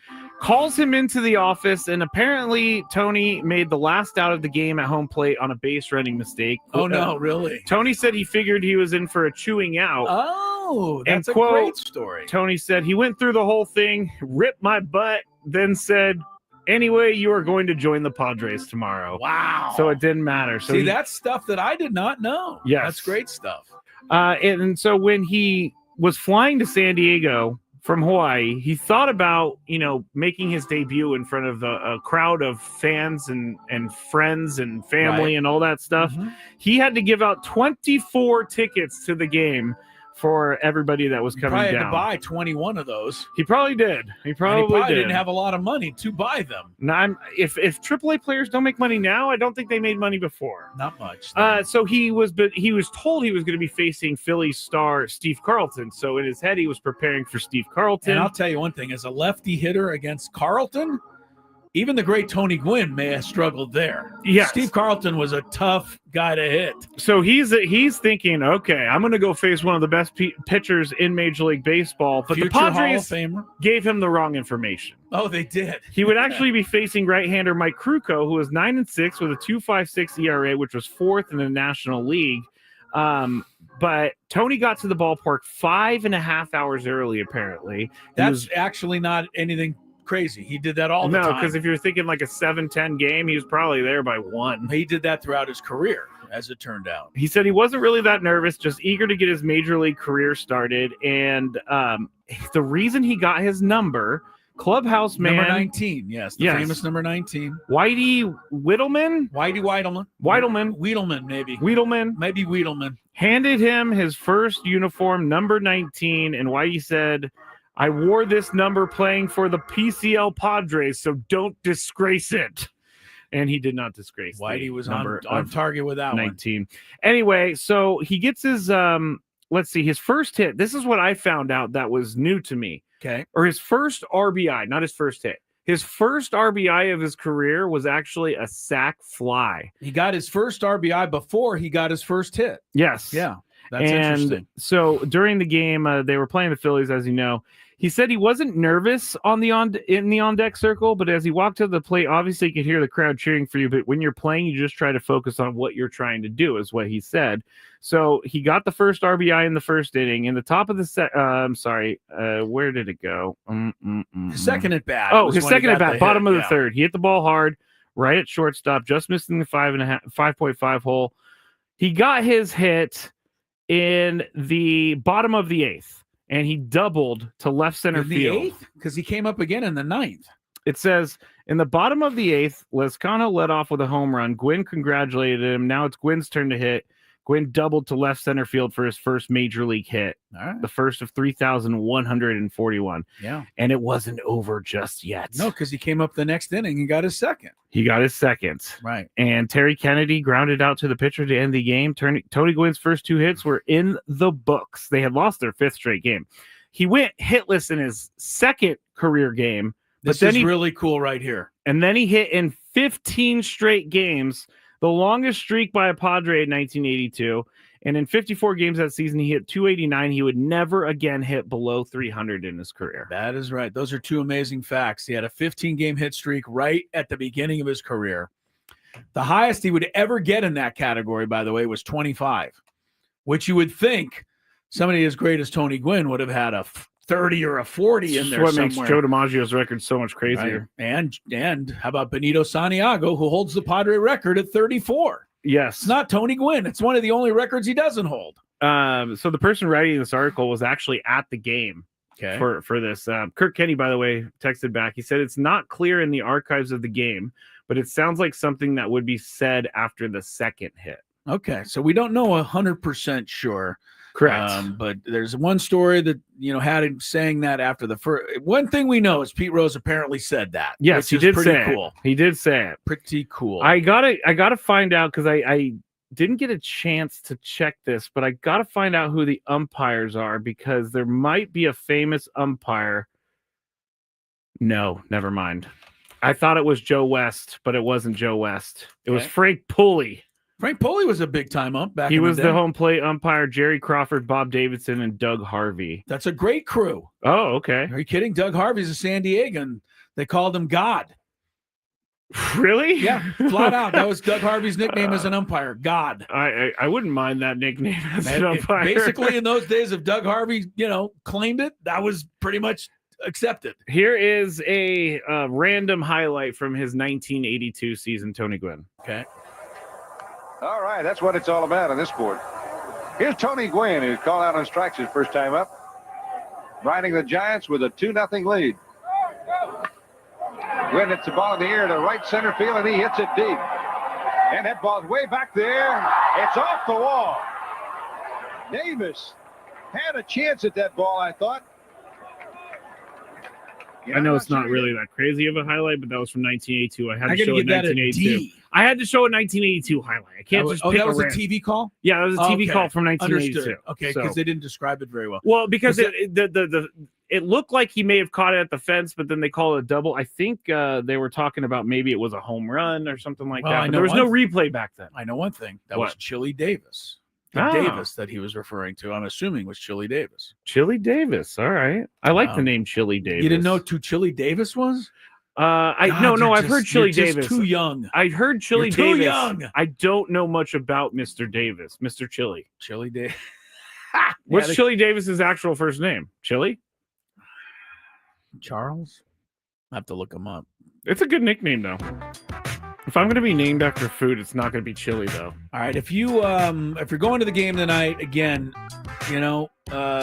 be cool about it. If you get yourself a bobblehead, don't, try to save one for the next guy, because there's 40,000 of these things and everybody wants one. Yes. And understand how you might feel. Charles Chili Davis, yes.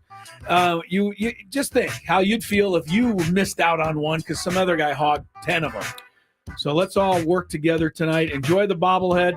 You now have some history to go along with it. Tell your friends. Tony Gwynn's 1982 season for Tony's great son, Tony Jr., Mr. Skraby, Crisello. Enjoy the pregame show. We'll be back after the day game tomorrow on Gwynn and Chris. So long.